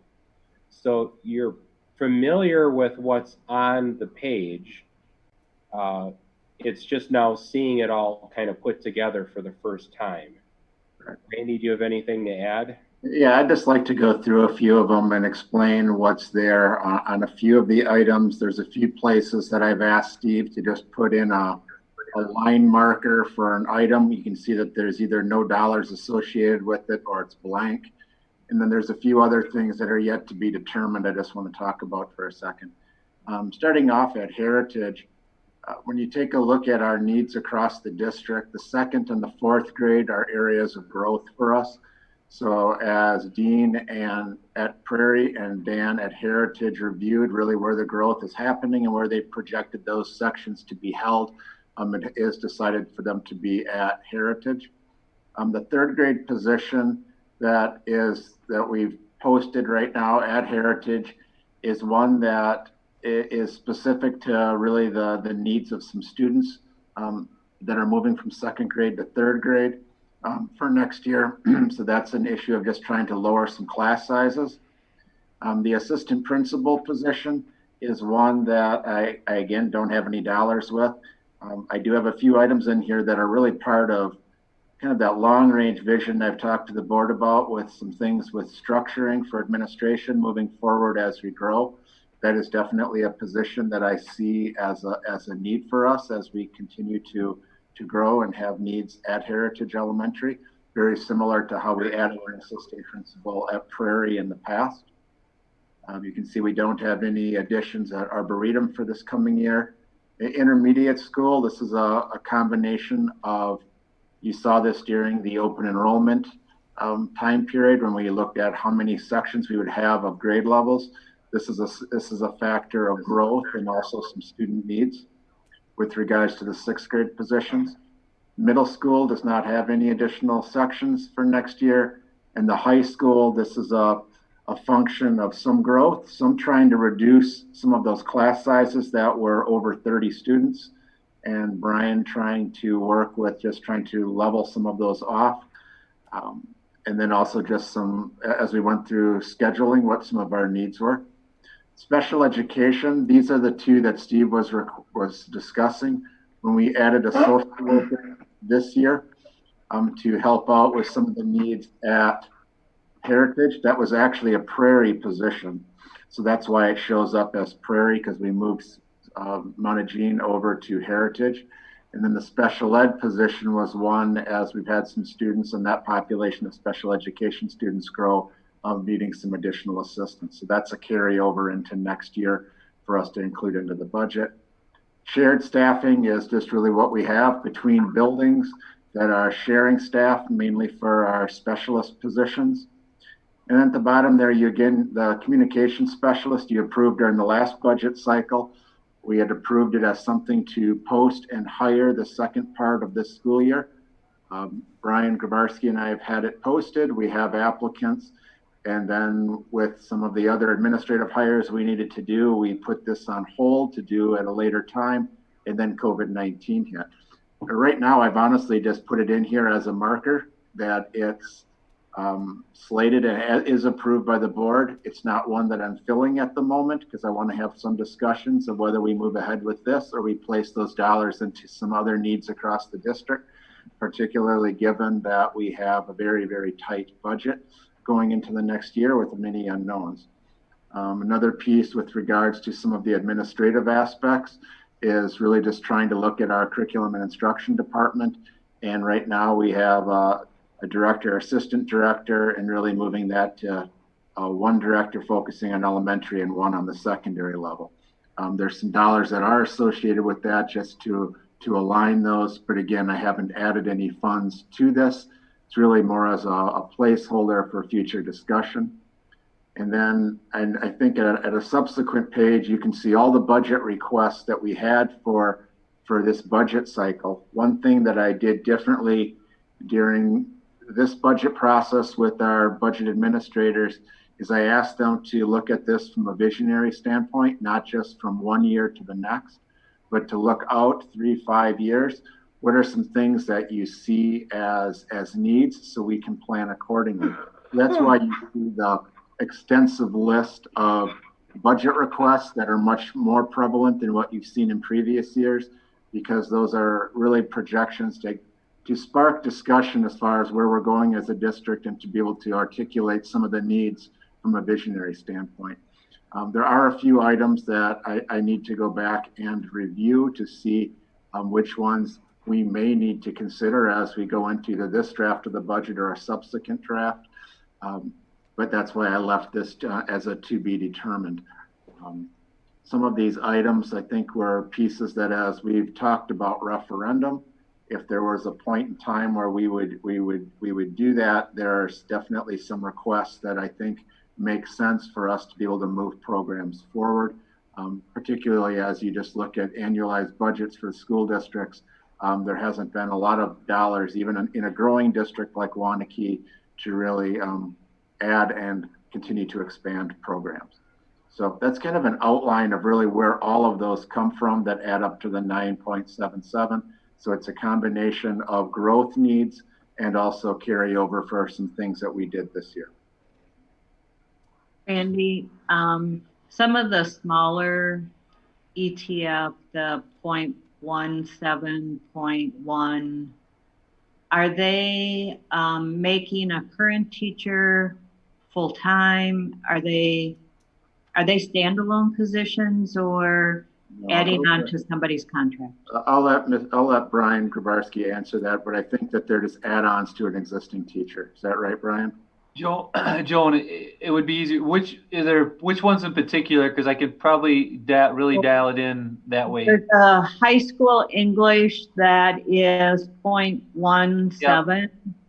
High school social studies 0.17. There's a shared French teacher 0.1. Yep. So with the English teacher, that is actually that's an addition to someone that we already have. She's part-time now. That would be a boost to full-time.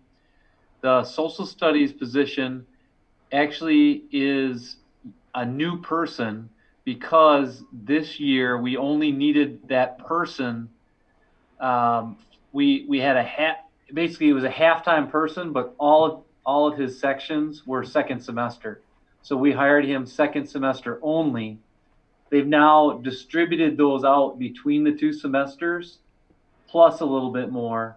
So instead of being half-time for a semester, it would be half, spread out between the 2 semesters plus 0.17. So 0.67 over a whole course of a year. Okay. These are add-ons to existing people, Joe. So it is an add-on. So the science, the 0.23, that's an existing person also that is at part-time now. Okay. Good to know. Thank you.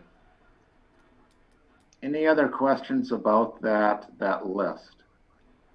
Just to be clear, so the big spreadsheet later on in the agenda with all the position requests, this is what it boiled down to. Well, yes and no. This is, let me answer that by what I'm asking here. This is really your growth sheet. This is showing where are we at with regards to growth and needs per class sizes and class sections. What I've also added in here are some of the things that I feel are falling towards the top of that list. I mean, if I'm looking at an assistant principal, if I'm looking at some of the things with regards to curriculum and instruction, those are some things that I see as important needs for us to consider. I put the communications piece on here for really just as a marker for a discussion point as we move forward. But there are definitely some areas on the other sheet, Dave, that may need to move over here, at least for discussion purposes or for us to determine. For example, I believe that there's some additional funds in there for mentorship, and the state's extended mentorship from 2 years to 3. So there's some things that we need to fill in from that. So it's a little bit of a blending. It's also really just giving me an opportunity to talk about some of those administrative pieces that I think have a place at a point in the future, but I haven't put a dollar amount to it. The other budget requests that I have to be determined here at the very bottom, we need to vet out a few other items before I'm willing to or ready to add them here. A lot of this is really contingent upon what's really going to happen with our budget and what's going to happen at the state level, and then other decisions that we make with regards to compensation, et cetera. Oh, so you're saying this list is just a first draft? This is the first draft. That's absolutely right. Yeah, but everything. And the FTEs are strictly what we're looking at to maintain moving forward for the next school year with the increases we have and the student needs. It's not that the 9.77 has nothing to do with the future projections. No, the 9.77 is what we need to move forward per growth for the number of sections that we have, and then also some efforts at Heritage, the intermediate, and the high school to bring some of those class sizes down. Thank you.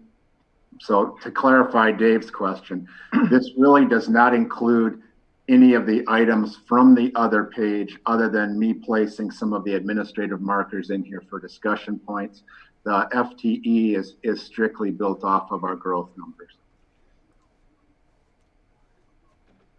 Growth and reducing some class size sections.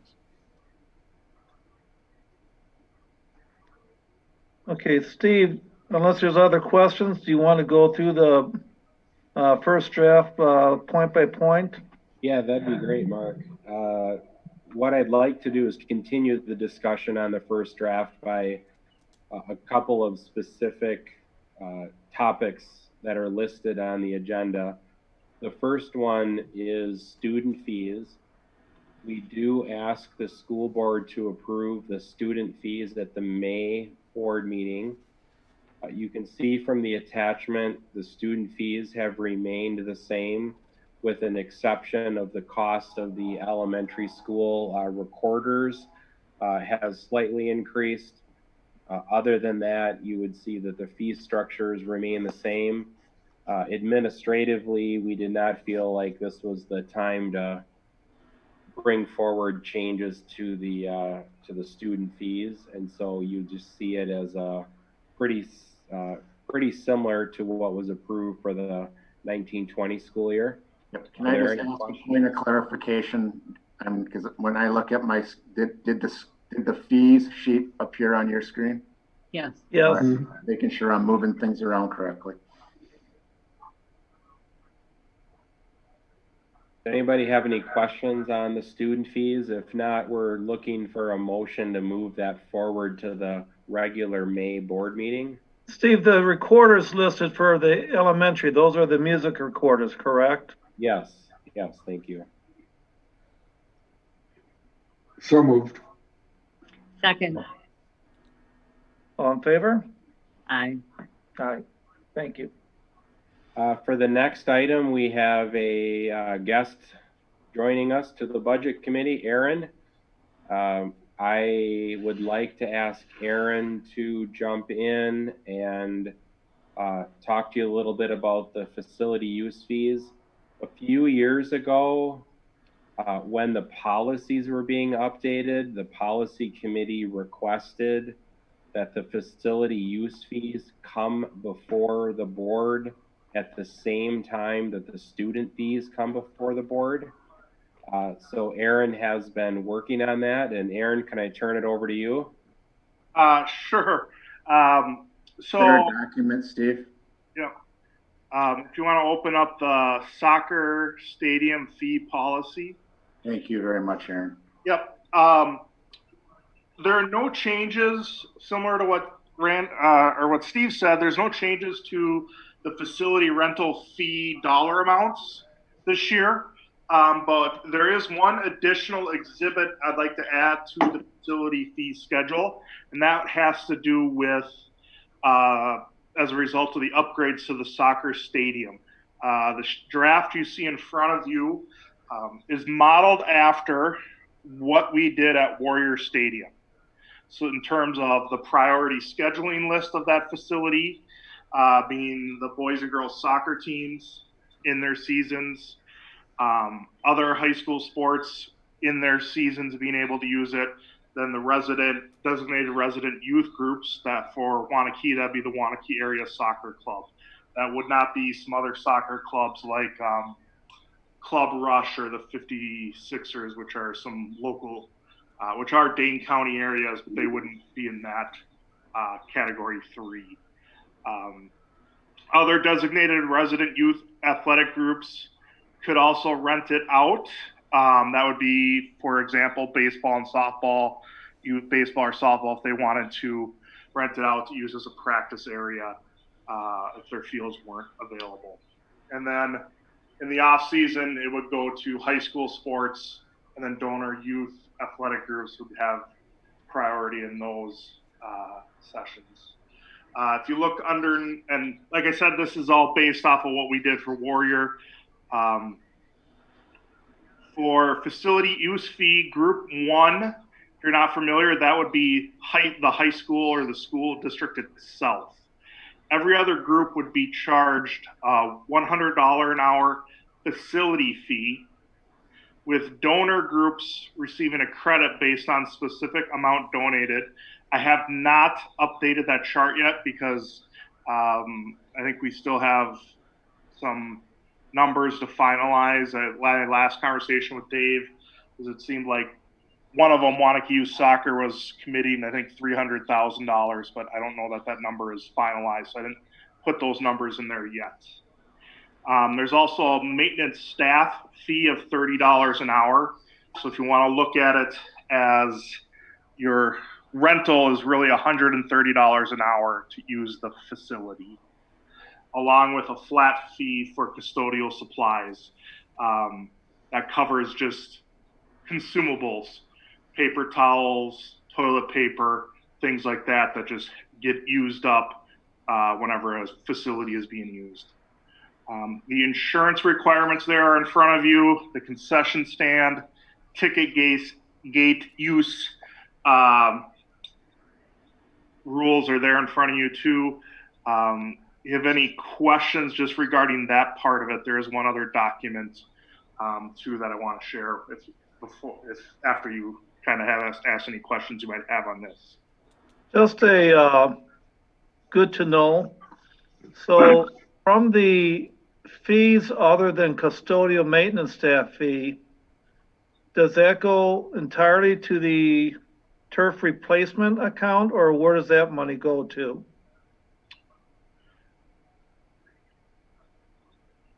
So we have not had that conversation yet, or I shouldn't say I don't recall us having that conversation yet, but that's what it does for Warrior Stadium. That would be my proposal for the soccer field, to help pay off the cost of the replacement turf.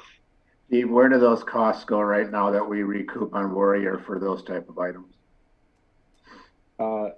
Mark, when the Warrior Stadium project was completed, the budget committee made a decision to set aside $30,000 each year from gate receipts, and it doesn't really matter where they were from. Sure. Total 30. That is set aside into a segregated fund within our fund balance, with the stated purpose of being able to pay off the first turf replacement. So we would expect to have a similar conversation over the soccer stadium. The conversation on Warrior Stadium took place after the project was done, but we can have that conversation at any point. But basically, we're setting aside $30,000 a year right now for the Warrior Stadium turf replacement. Thank you. I just had a quick question about why we're creating a separate one for the soccer field when basically it's just matching Warrior Stadium. Why not just go to the main document, the first one, and just put Warrior Stadium / turf soccer field? And then everybody sees all of them in one spot. Well, this would get added to that one exhibit. The issue, I guess, where I was having a little bit of trouble was the priority list is different. I mean, I can create it any way that looks good to you, Dave. So if you want me to do that, I can put it in that format right in there with that other one. I took it out to show you that it was going to be the same as Warrior Stadium. I mean, if you need to put a different priority list there, it'd be easier to compare them directly, but I just think it'd be easier for people to go to one document and see, especially the rates, so that they know what all the pricing is rather than trying to find a second one. So Aaron, is everything except for the priority list the same? Yes. So you could just potentially put two priority lists, one for Warrior Stadium and one for soccer, have them on one document? Yeah, that's just sounds good. All right, want to format it in Word. That's not a problem. What is the difference in the priority list? Well, it has to do with the language in terms of who has priority when. Well, yeah. So why did we change the priority list from Warrior to the soccer field? What group is different? Soccer. Well, I get it's different, but is it the youth athletic groups are in a different position? So, well, the seasons are different. The sports and the seasons are different, and then the youth groups that are identified as in that number 3 are different. Number 3, okay. You're identifying some specific groups there is what you're saying. Specific donors, Right. donor groups. Yeah, and you have a boys and a girls team, which are different seasons. And that's because they're donor groups? So number 3, the designated resident, the designated resident youth athletic groups are different between, what their sports are, but also it's tied in then with number 3 under facility use fee, the donor groups credit based on their specific. So I can compile all that into one fee. I'm just going to have, I could format that all in one way. Honestly, this worked easier for me. That's how I look at things. I can just hand this to somebody who's asking for the soccer stadium facility rules. I give them this document and they don't have to look at whether they're worried if they're looking at the Warrior Stadium line or the soccer line. They're just looking at this document is all soccer. They don't care if it's doubled up, if it has the same information as Warrior, because they're not interested in renting Warrior. Do we know how long the donor group credit is going to last for? Well, it's going to depend on their usage. But if the fee if it's right now at $300,000, it's going to be a several year credit. I mean, because you're looking at literally thousands an hour of credit. Right.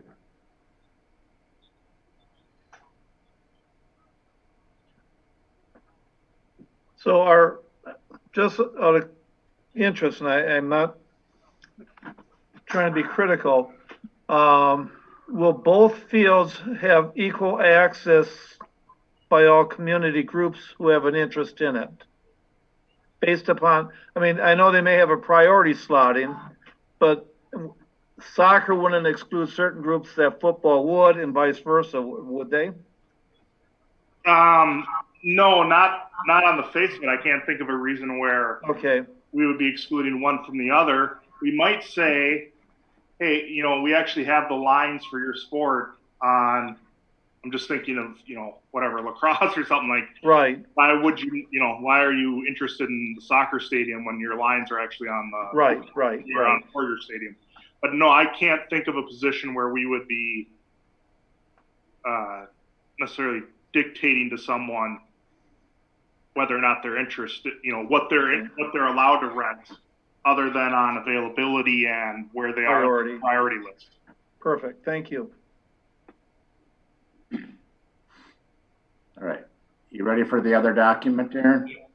Yeah, and this is the turf user agreement.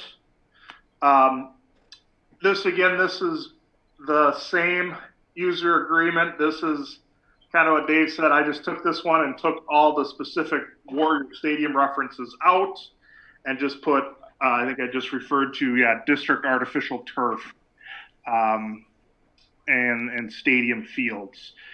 It is just an updated, the regulations for using our turf field. We have all of our opponents sign this at the high school level. All of our rental groups have to sign off on it. For example, youth lacrosse and youth football, all of those coaches sign off on the proper usage of their turf. And they're also responsible for making sure their opponents aren't violating any of these regulations. And it states at the bottom there, you could be billed for any replacement or repairs. I think it's number 13 under regulations.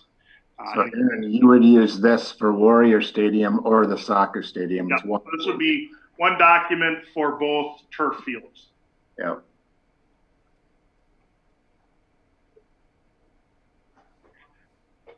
So it's just been some wordsmithing done to the previous one that was approved for Warrior when it was just the one field. Looks good. Yeah, this was an So these documents are part of the draft one. At some point, do they have to go to policy for approval there or not? I That's a think, random question. They are located within the policy handbook. I'm trying to think back if those are I think they just come through the budget process because they have dollars associated with them, and they're exhibits that are held within the policy handbook, but they're reviewed on an annual basis and more of a place to find them in the policy bookmark than policy themselves. Perfect, thank you. And then for the rest of the board or committee members, Aaron, could you give a update as to groundbreaking? On the, I don't have one at this time. I have not had a construction conversation recently with Rutler, so I don't have a date. I can update you, Mark, with regards to that. I think right now the tentative ones that you saw were June 14th or 15th. There has been discussions, which is one I want to ask the board their opinion on, is with the WIAA canceling the season and with where we're at with the COVID-19 issues, Rutler has approached us about potentially moving up the start date to sometime in mid-May. Once they have a decision from us, if we're okay with that, they need about a week's turnaround time. So that's a potential that we could get started earlier than not. It's a piece that I'll want to get some feedback from the board if what you think about that. Okay, thank you. From this committee, does this committee have any concerns if that were something that we were to explore? Nope. No. Joan, anything? I see Dave shaking his head.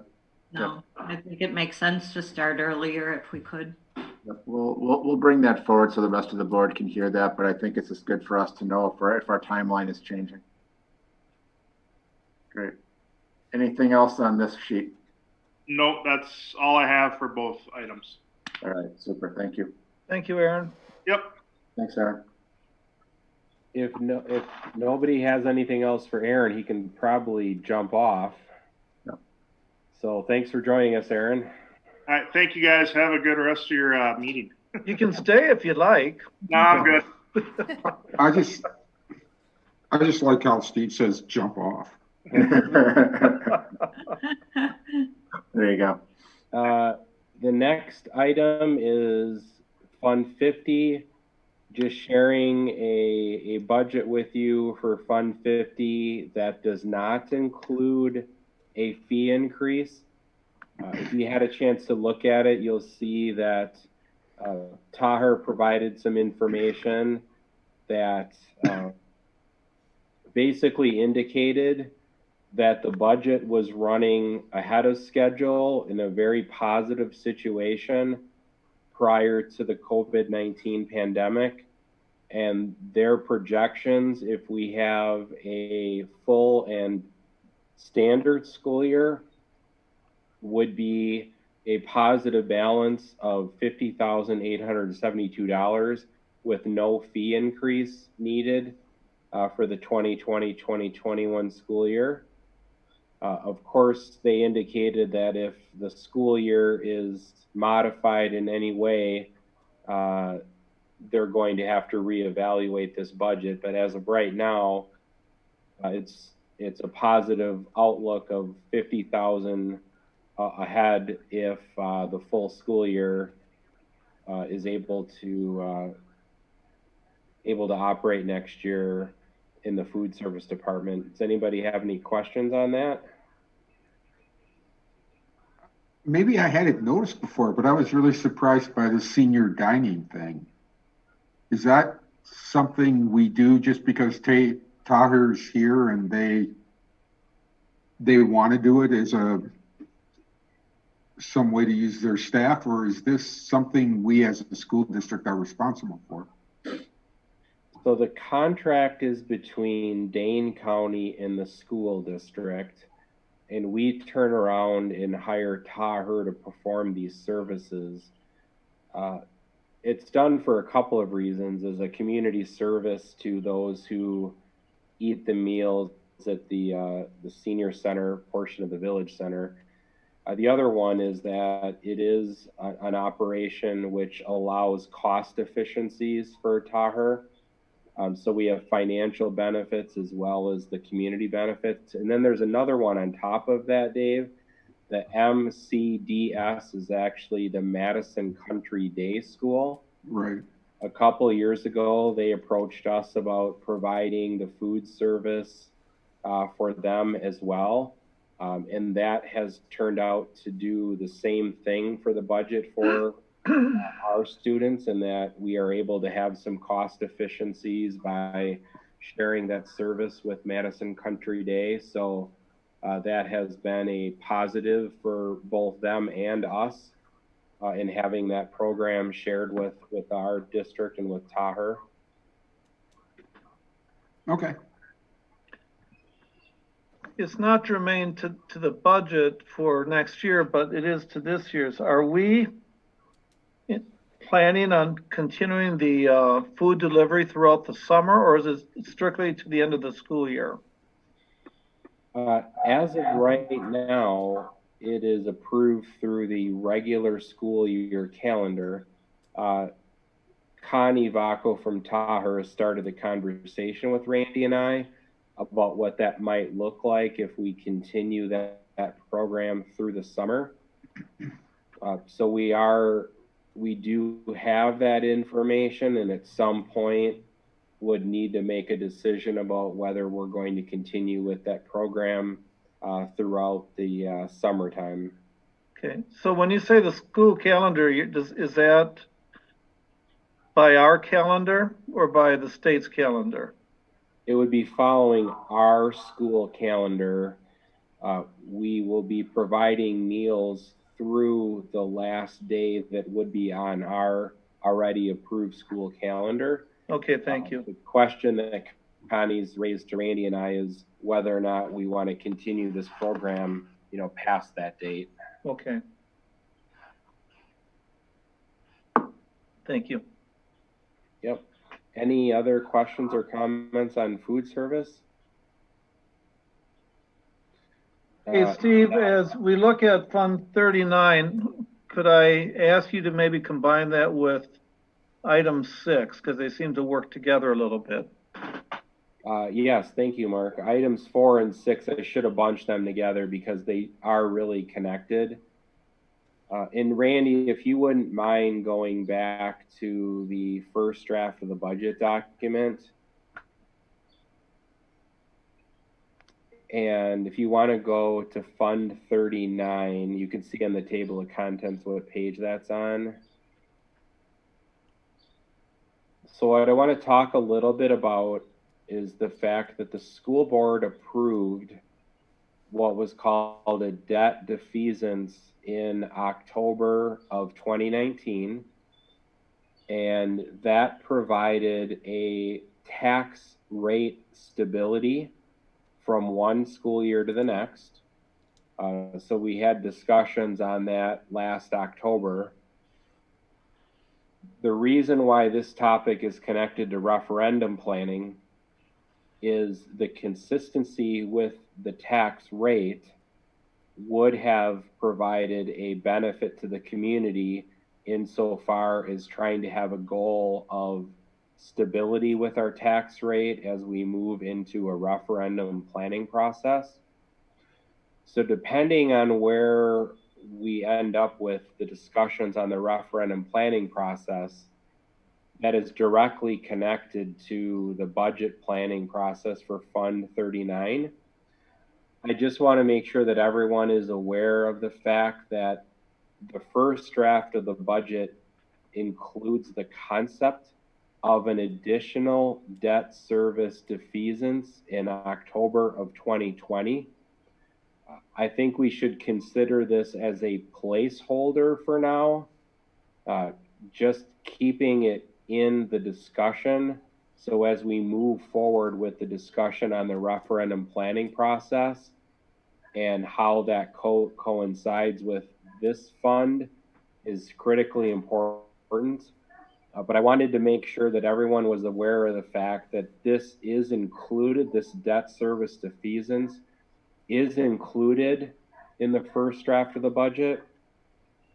And as an example about how that would potentially change, So if we do move forward with a referendum that includes the issuance of debt, the debt defeasance would change. Instead of being a debt defeasance, it would change to an actual debt payment or interest on the new debt that would come as a result of the referendum. But I feel it is in our best interest at this point in time to put that dollar amount in as a placeholder, so we keep that goal in mind of having a tax rate consistency from one year to the next, and continue keeping that in through our budget planning process. But I want to first ask, does anybody have any questions on the Fund 39 budget and what we have included in there and why it's there?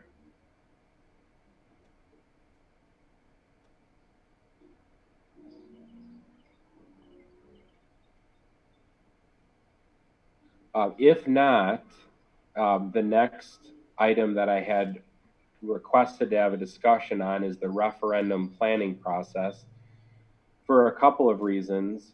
The first is to connect the discussions around the November referendum to what Randy has on the screen right now, which is the Debt Service Fund 39 defeasance. And in addition to that, connect it to any discussions that might take place about an operational referendum question. So typically, if we would have continued with our planning for November, we would have been having discussions on a Fund 10 operational question, potentially an operational question which also would involve Fund 41, the Capital Projects Fund, and also Debt Service Fund 39. So as we move forward with the discussions on the referendum planning process, we need to keep in mind that that process from November of 2020 actually is considered a part of the 2020-2021 budget. So when you go back to the last referendum that we had in 2014, the school board approved 2 tax levies. They approved a tax levy if the referendum passed, and one if it didn't. And we held off until we had the results of the referendum to then determine what tax levy forms we were actually going to mail out to the municipalities. So even though it may seem like November is a long ways away, it's important to keep in mind how closely connected those 2 topics are.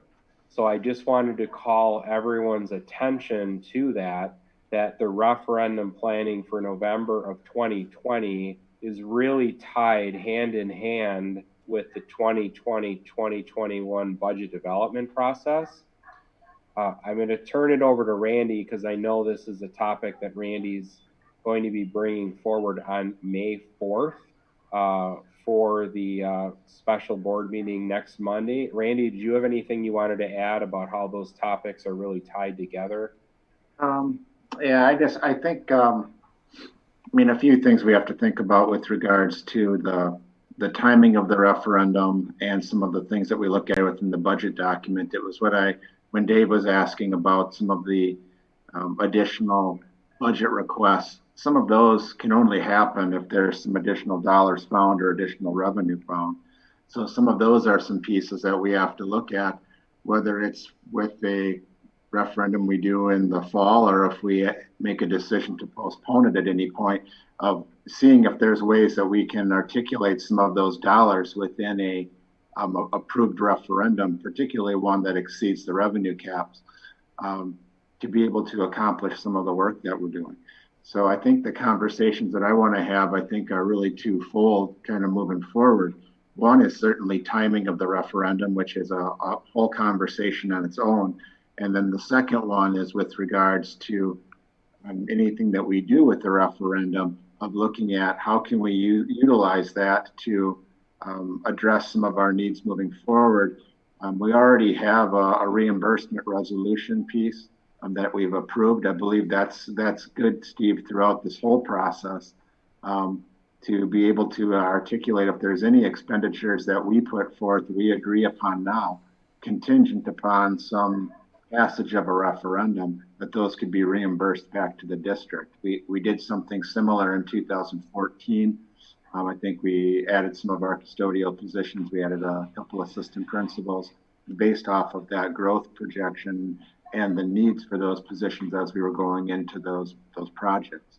So I think all of those are things that the committee needs to be thinking about as we start putting together at least this draft and the subsequent draft, and looking at what are we going to be comfortable with as far as being able to address kind of our needs moving forward.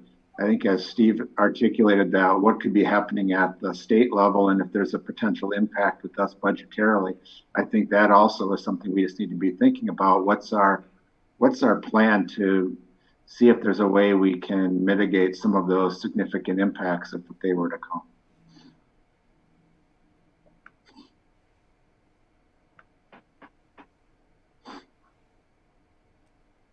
Any questions?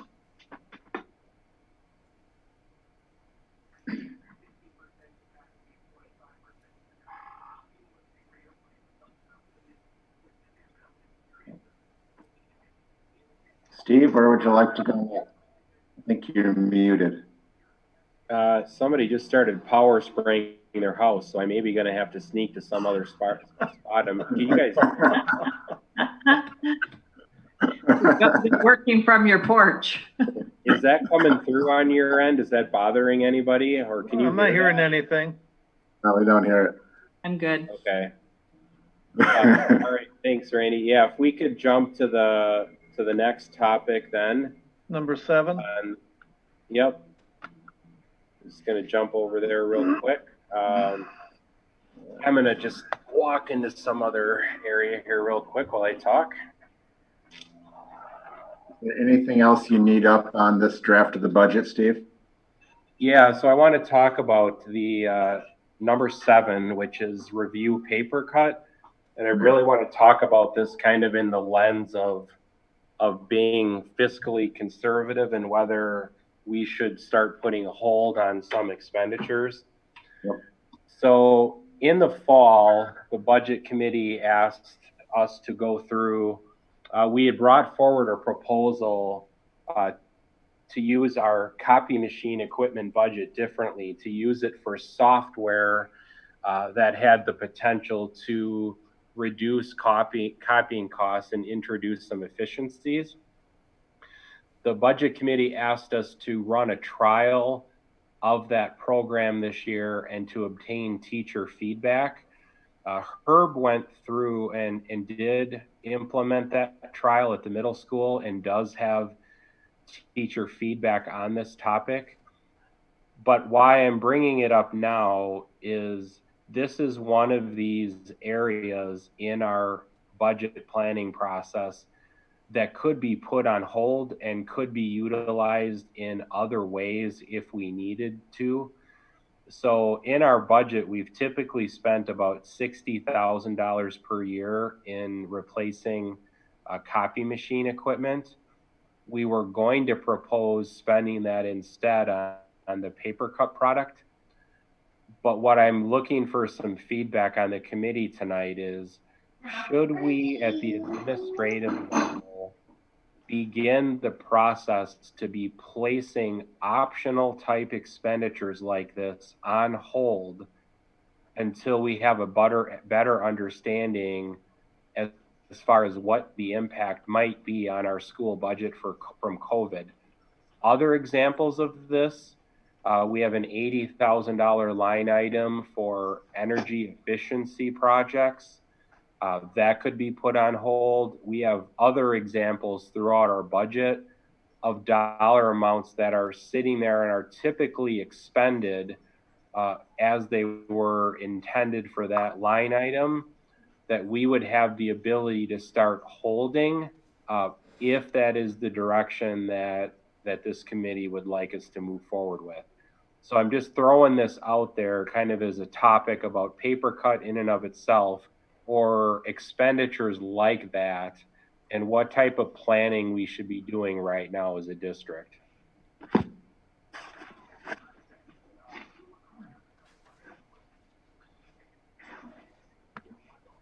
I mean, I guess my initial feeling is that, yeah, why wouldn't we stop, since one, we can't really implement it right now anyway. We're not going to get teacher feedback on it.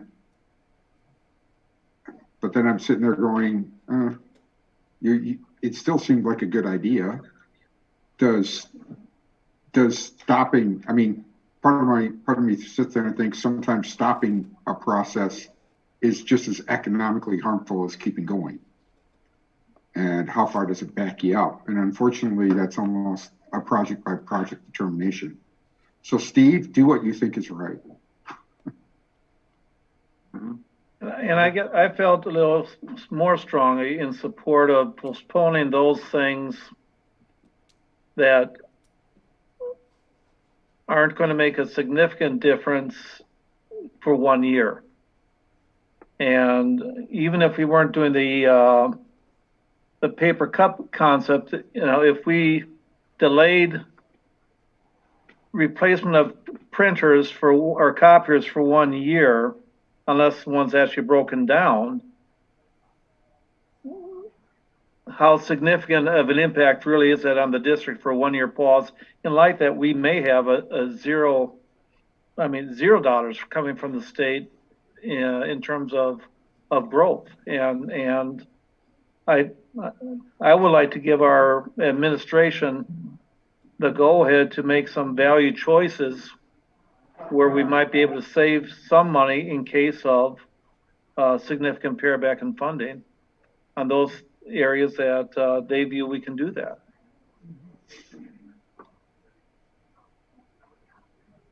I'd even argue PD might be one of those areas.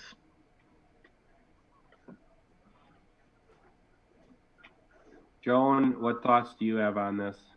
I think I would also agree with Mark that we should probably err on the side of spending less until we know what we have. You know, if it's not critical at this point, I think we have so many unknowns for the coming school year and the budget. If it isn't absolutely necessary, I would kind of vote delaying it until we have more knowledge about the budget. I will say, though, that the possibility of construction and maintenance, I'm already hearing contractors are dropping their prices because a lot of people have pulled out of stuff they were going to do. Smaller businesses mostly, so you might not be seeing it quite at a school district level yet. But I would say that's the type of numbers to watch this summer. You might be able to get cheaper projects for maybe half a year to close to a year. But again, this is where it gets so project by project. The type of thing you're talking about is what makes such a huge difference. Mm-hmm. Okay. So the feedback I'm hearing is be cautious, yet be aware that if there, is an opportunity to do something and the time is right, we could certainly consider moving ahead with it. But generally speaking, be cautious until we learn more about the school funding situation. Yeah, I mean, looking at something like paper cut, we were expecting the teachers to give us input, or looking at a professional development opportunity. To me, spending the money to do it virtually, you're wasting a big portion of the money. Save the money, maybe do twice as much professional development when this dies down, when you can do more in person and have a higher budget later and get more for what you're spending the money on. I think the pilot that Herb did at the middle school received positive feedback from the staff. It's really now a matter of trying to take it to the next level and then the cost associated with implementing it. But it's kind of to your point, Dave, it's kind of, is there going to be any opportunity cost here to maybe drop that cost moving forward? Because part of the reason we're looking at it is a savings in the future. So.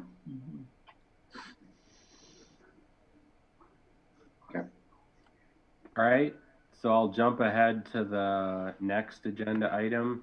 I want you to be aware of a larger expenditure that is not included anywhere in the budget planning process. And so what you see on the next agenda item for furniture purchases is information on the intermediate school and the additional 2 classrooms that are connected to the additional 2 teachers that you saw on the budget request or the first draft of the budget on the additional positions page.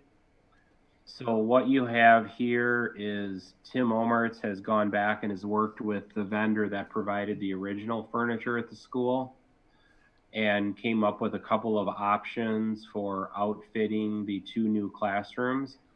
We're going to have the same thing at Heritage, and Dan Carter is going to be working through the process with a furniture vendor to do the same thing for the additional classrooms at Heritage. I wanted you to be aware of the fact that we have these large expenditures related to additional sections of classrooms in addition to the FTE outlined on the budget. And these items are not reflected yet anywhere in the first draft of the budget.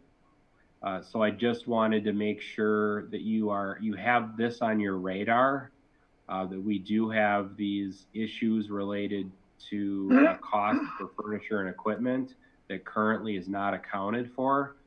And I'm waiting for the information from Heritage so that we have the total that I can share with you. But I wanted to make sure that you are aware of this and have this on your radar as well.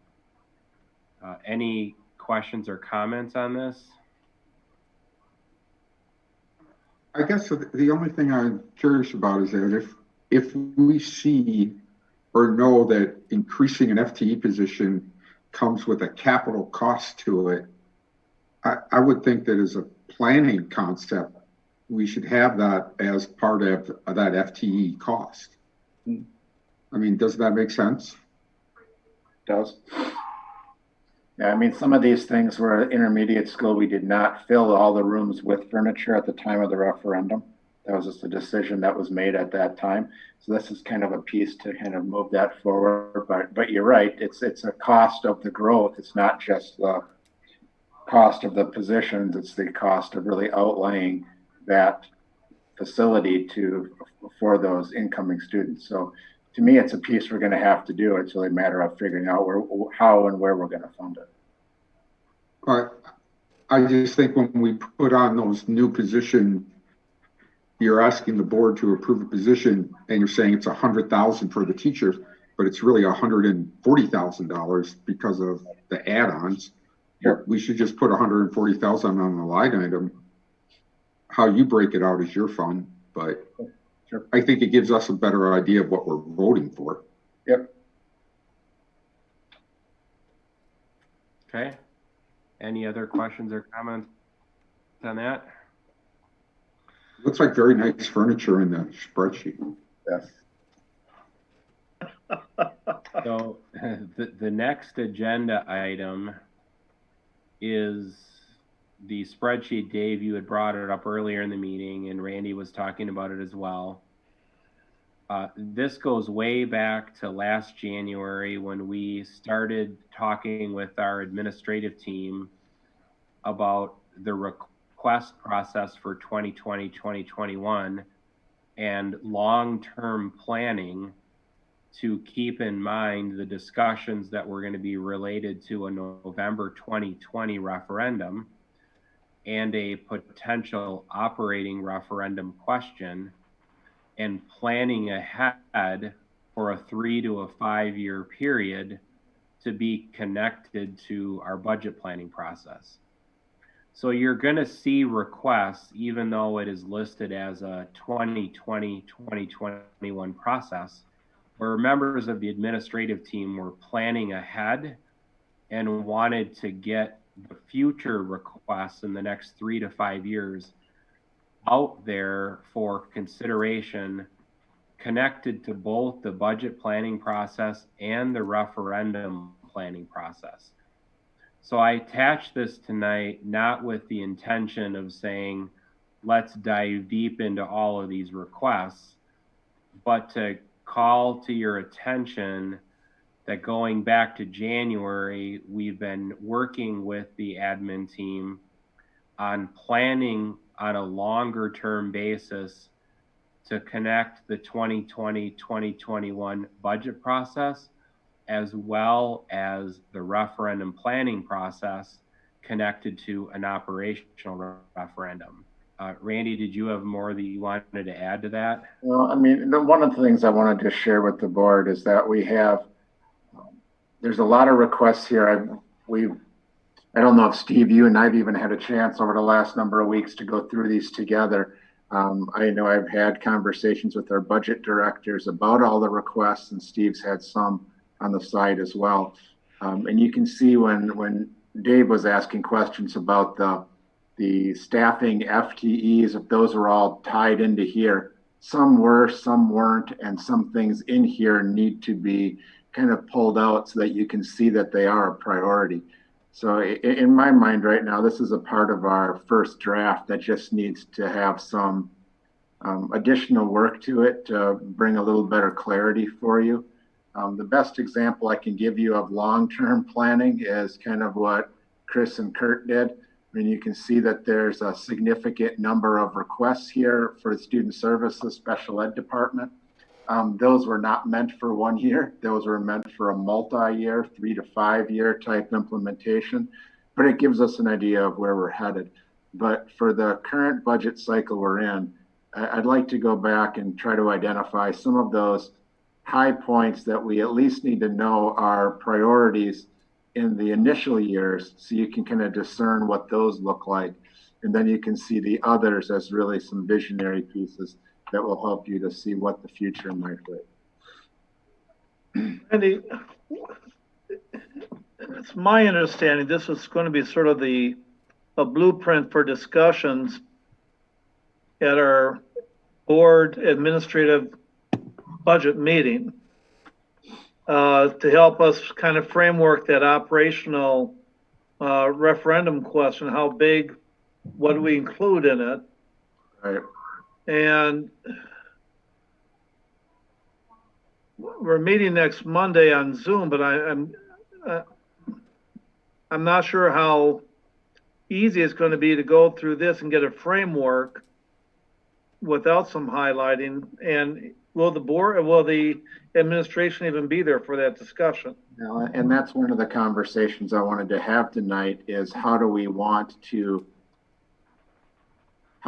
organize the meeting on the 4th? I mean, that was intended initially as really a small group roundtable discussions that we were going to kind of have some what if scenarios to start to identify some big priorities.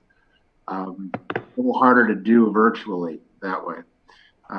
So we've also tied in our reorganization to the meeting next week. That's not a long process, but half hour to do some of those items. I guess, I mean, part of the things that we've had some discussions on over the last couple months, where are we going to be ready for the first draft of the budget at the main meeting?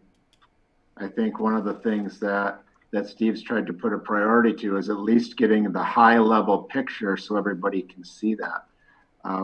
But I mean, to me, when we look at some of the goals we've set for the year, this document really starts to articulate where do we want to go as a district and what are our needs.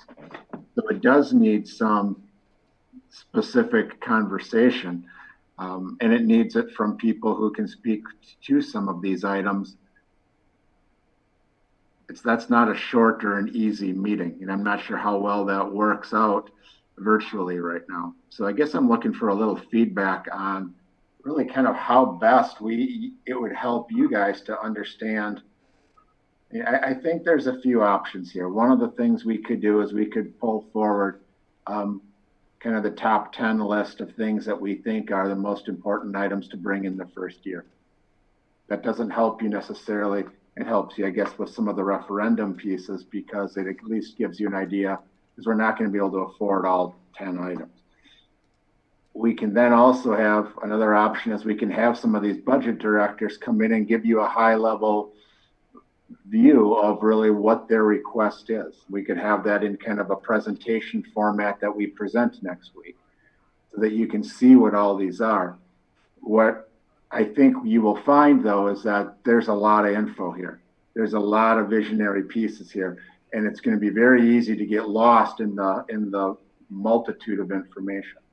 So I'm trying to figure out what's the best way to try to present some of these things to you that makes the most sense, not only from a short-term planning perspective for the current budget we're working on, but also for some of the conversations that we'd like to have moving forward with potential referendum type implications.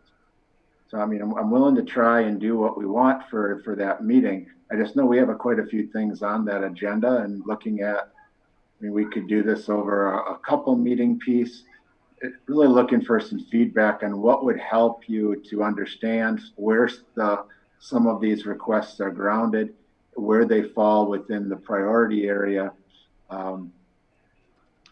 Looking for a little feedback of what's going to help you and what you think might be a good format for you. How about the concept that I noticed most of these are grouped, you know, like you got Chris Mann and Kurt Eatley dropped in a whole bunch. Yep. And Dean and Chris dropped in a whole bunch. Yep. Why not have those directors, you know, they had to prepare, if I remember, there was usually with the request, there was a sheet they filled out with the background. Absolutely. You could bundle that and then have them do a 5 or 6, 10-minute video going over their main points. We attach it to board book. We can look at that ahead of time, because trying to sit there and listen through all that and see it for the first time virtually I think would be disastrous. Yeah.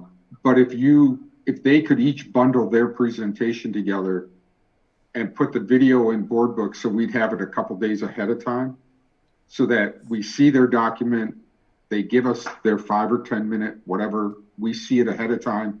I know what I would do. I'd sit there and write notes of the questions I want to ask. And that gives us the stuff, but it doesn't sit there and make a 3-hour meeting. Right. And then what you'd like to see is if we were able to pull that piece off, then have them present at the meeting to help answer any of the questions that you may have. I would think so. I mean, that's my first thought. This is Monday, and we're talking next Monday. Is that doable? Next Tuesday? Don't know. Next Monday. Possible. Next Monday. Mm-hmm. The 4th. I mean, Randy, one idea is we could start next Monday with the high level information so that all board members are on the same page with where we're starting from. Right. I could put, you know, a 10 or 15 a slide PowerPoint together and at least get a common understanding from everyone as to where we're at now. And then we can build on that as we move forward. Right. I would think trying to pull together what Dave is referencing by the time the packet goes out at the end of the day on Wednesday might really not be feasible without knowing the schedules of everybody who would need to be putting that together. True. But I certainly think we could start with, you know, a baseline next Monday and make sure all board members are feeling good about understanding where we're at right now.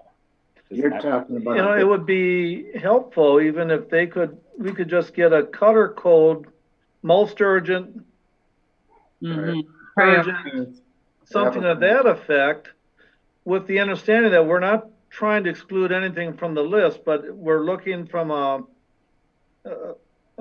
bigger range, smaller range, what's the most urgent, and then work your way back with a couple color codes for something like that.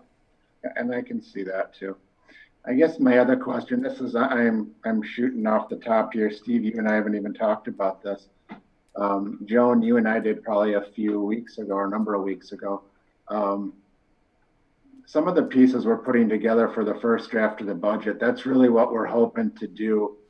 I mean, I think this budget workshop next week could serve a couple purposes. It could serve a purpose of trying to provide the overview that Steve did here tonight, where you're starting to get a sense of what current budget landscape looks like. How does it actually come together? There's nothing that says we have to have the first draft of the budget approved by the board at the May meeting. The only piece that we do need is we need to start moving ahead with some of these 9.7 FTEs to try to get approval on some of those items. We can also break out some time at the regular meeting to start going through some of these requests to understand a bigger picture for it. And that could be a body of work that we do throughout either at the, starting it at the May 4th meeting and continuing at May 11th. And if we have to have another meeting at some point in between May and June, we could continue that as well. Don't we also have to have a significant time to discuss where we're going with the referendum or where we're not going? And is that part of next Monday or is that part of the full board meeting? A little bit of both, Mark. I put it into both because I feel we needed a little bit of discussion next week. I think that would be helpful as individual board members are thinking about this walking into the 11th. And so that it's not just a piece where you're being asked to hear something and then vote on it immediately. So I'd like, at next week's meeting, it's kind of shifted a little bit, just given the context of where we're working. I think it's the reorganization piece. I think it's a conversation about the high level draft of the budget. And I think I could see it also as a conversation about kind of an initial discussion and an update. I can give an update on some of the survey questions and that came out of our last meeting, just as an informational update and some conversation amongst the board. And then that obviously that decision, I really need to have some clarity leaving the May 11th board meeting. There's just a lot we have to try to cover here in the next few meetings and trying to figure out what's going to be the best use of it. That's why I asked, because this document here could be a 90-minute discussion. And so that's,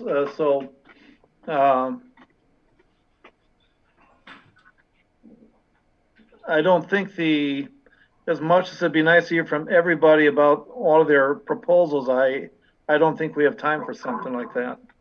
Okay. Other thoughts, Dave and Joan? And I like your idea, Dave. I agree with Steve, though, trying to pull that video together that quickly, I don't know if I can do. Yeah, I wasn't thinking about the time frame. It just, it can't happen. But you could at least give us their documents that they submitted so that we can, like I see one that I'm going, why? That makes no sense to me. But I don't want to burn everybody's time up with my crazy question. The document might answer it for it, and then I don't have to ask. And I think there's some context. I mean, as I went through and met with most of them, they definitely said, this is a year 1, this is a year 2 or 3. That information, I think, would be really valuable. Maybe you should break this spreadsheet that way. That might help. We need to know the vision, Randy, how it fits with the, the long-term plan and the time frame and priorities. And, personally, I think we need the administrative staff to provide that insight to us. So if each one of them could either be marked by year or color code by year, the simplest way possible, but somehow we need that delineation. Yeah, no, I understand that.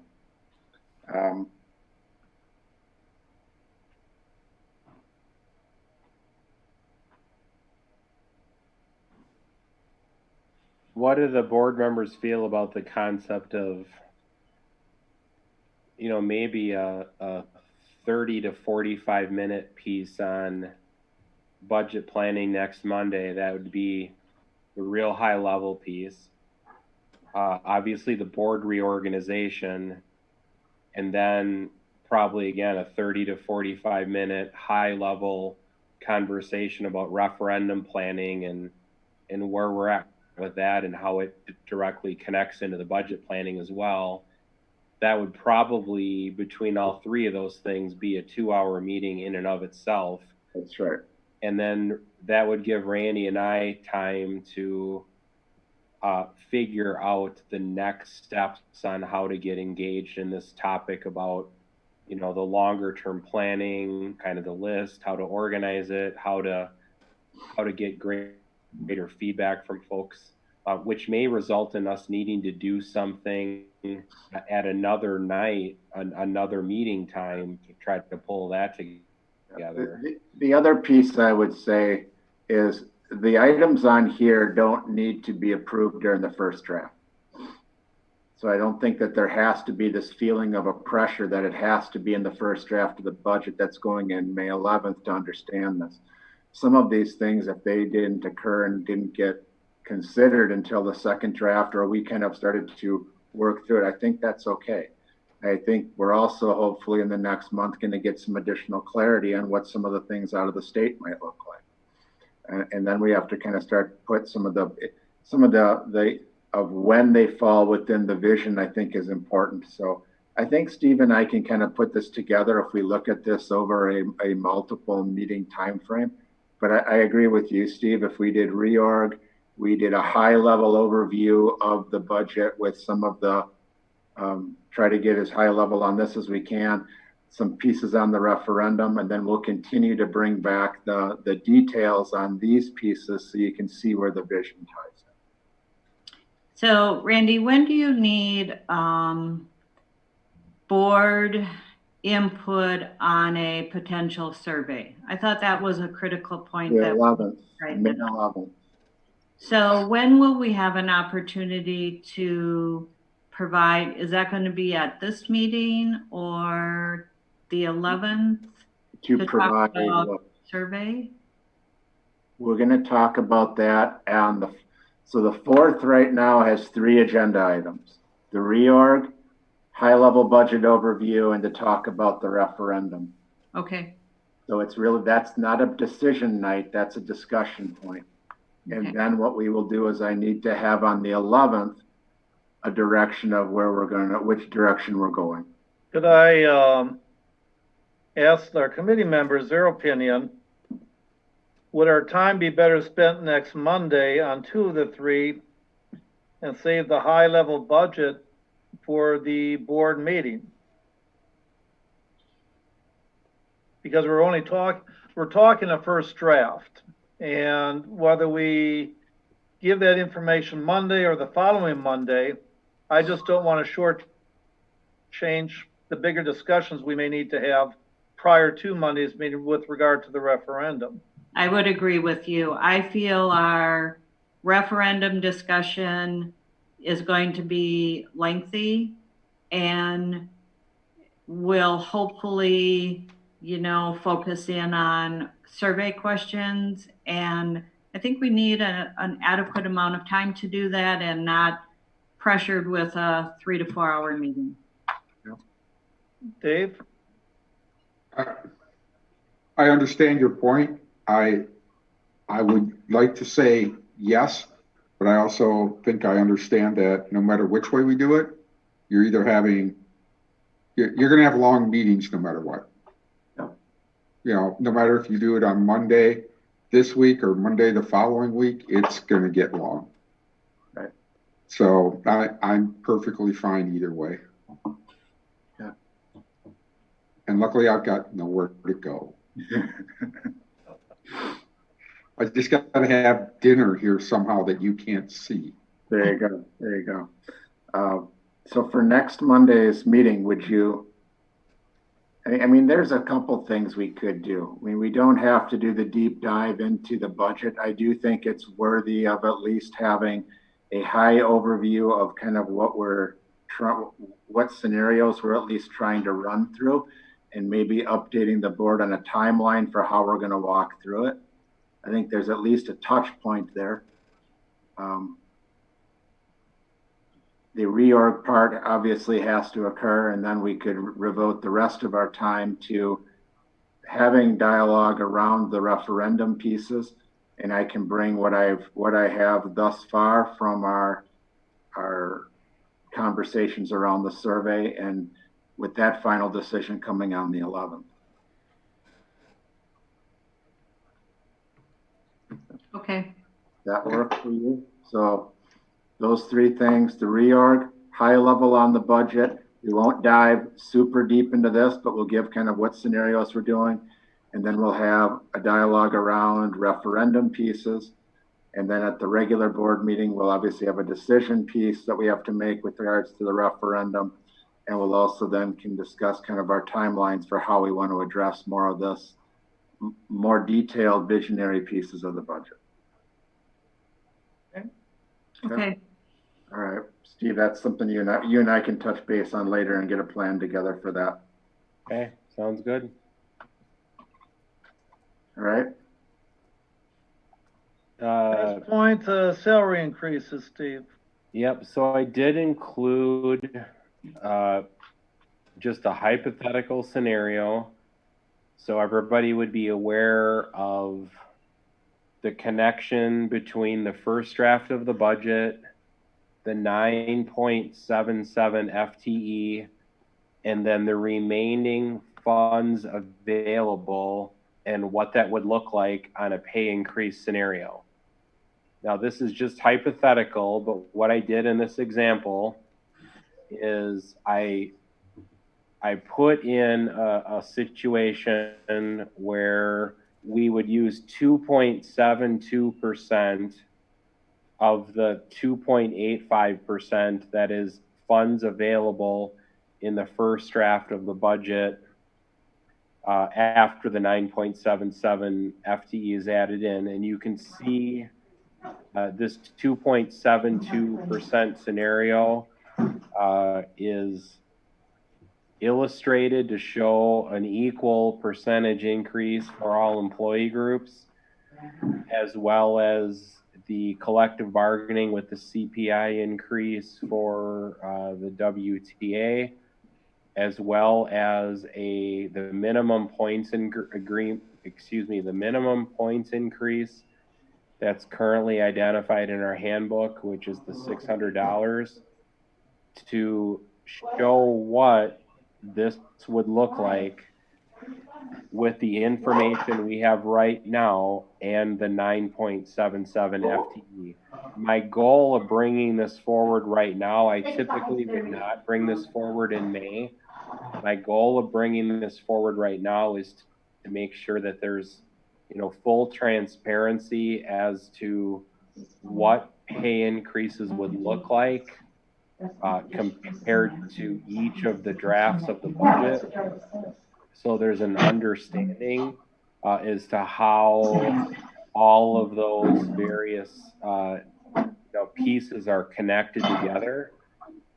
If the FTE increase was 15 instead of 9.77, you would see the numbers on this page being lower to then reflect a balanced budget.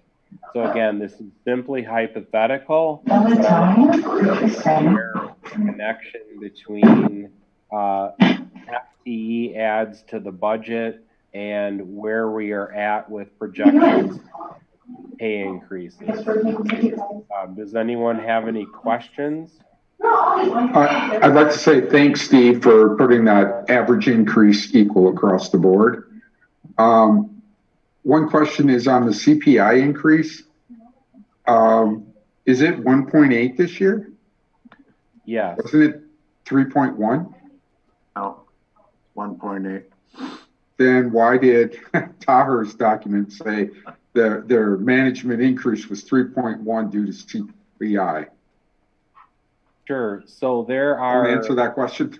Yeah. So there are different CPIs that are used out there. So as an example, there's a CPI that is used, and it excludes food and energy because those are considered to be two of the more volatile price increases. There's a CPI for food. There's a CPI for energy. What one are we using? And then there's different time frames that exist. So the CPI increase that's used for collective bargaining has a set time frame that goes with it. So Mark asked me this question earlier today. I'd have to get into my paper files at work to be able to look and see the specifics of what CPI is used in our TAHR contract. But the reason why they're different is I'm sure there is a different CPI method being used for the TAHR contract versus CPI for negotiation purposes. Okay. I'll get back to you on it. No, I have to do CPI in our bargaining, and I know all the different ones, and just got to pick one and stick with it over the years. Okay. And this one's always determined months before the bargain is actually up, I believe, or is that right, Steve? Or 4 months? There's actually a targeted point where WEDC, I think, decides what that is. Yep, that's correct. Any questions on this, or ready to move on to the next one?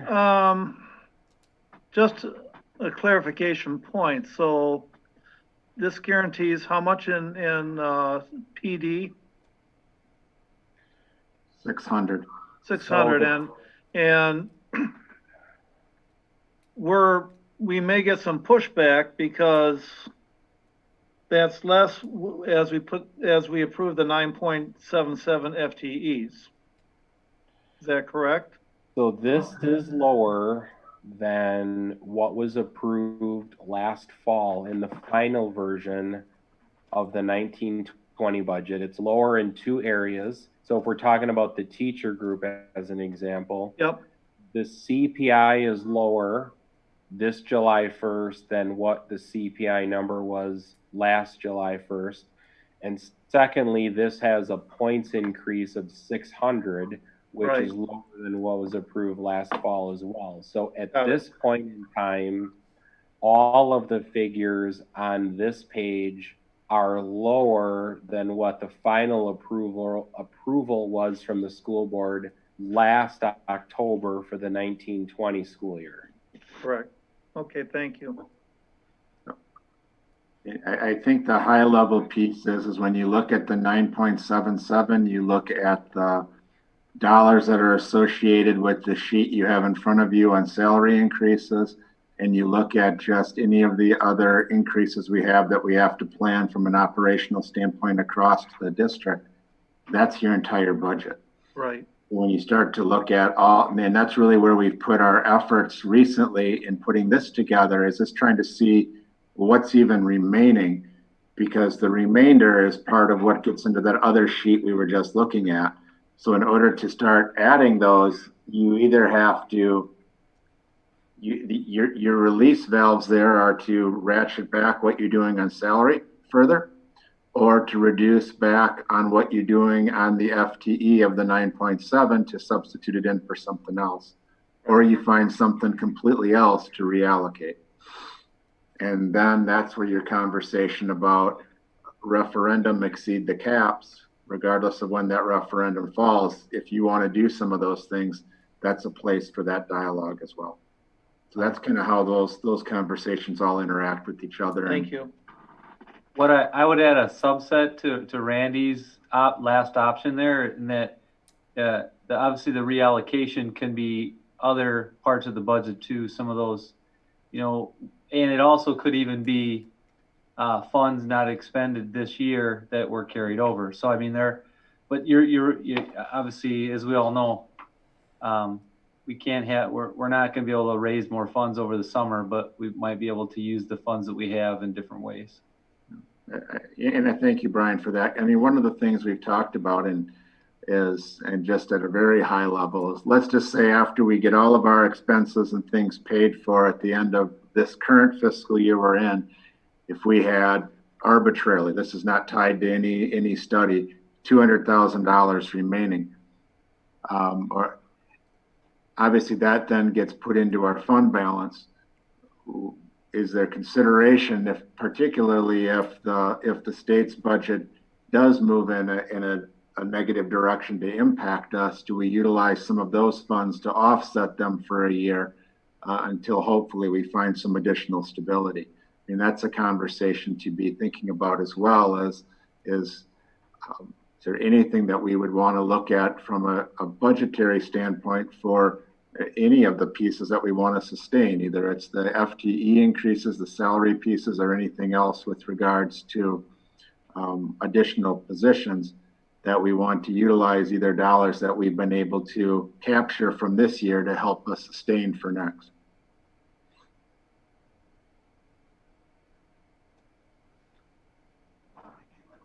Okay, thank you. And we have one last item. I apologize. I thought that was it. Summer school. Yeah, I just want to keep summer school on everybody's radar for a couple of different reasons. The first one is a reminder that the summer school FTE count is a part of the revenue limit formula, and the summer of 2020 is calculated into the 3-year enrollment count for the 2020-2021 school year. So in the event that our summer school FTE is adversely impacted, we will see an immediate budget impact in the 2020-2021 school year.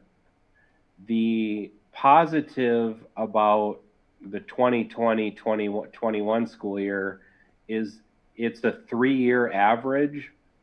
So any change in 1 year is mitigated by having to divide it over 3 full years.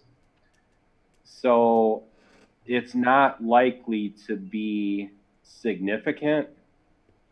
What is likely to be significant, if there is a negative, or downward change in our FTE for summer school, is the state equalization aid formula. Our district benefits significantly with a very robust summer school program when it comes to the state equalization aid formula. The last time I calculated, it was near $1 million impact on the equalization aid that our district receives.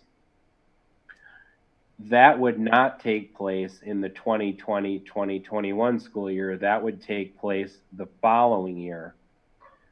So we just need to keep our eye on summer school and how summer programming for students evolves as we move forward with our understanding of what will or will not be allowed this summer, and the impacts that exist for both 2020, 2021, and then 2021, 2022, and how we will need to plan accordingly for that.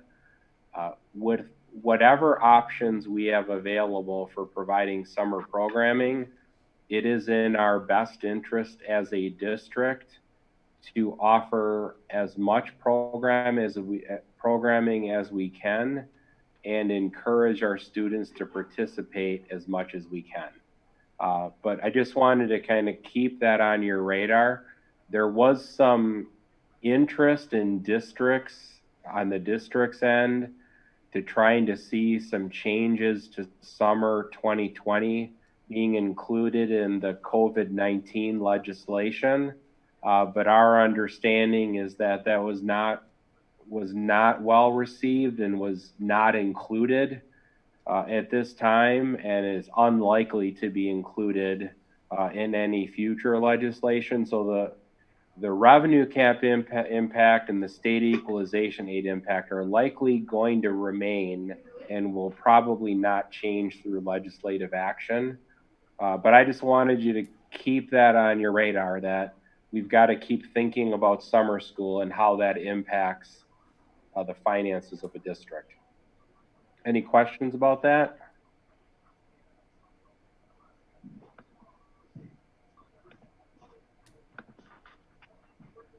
Okay, we don't have. Motion to adjourn?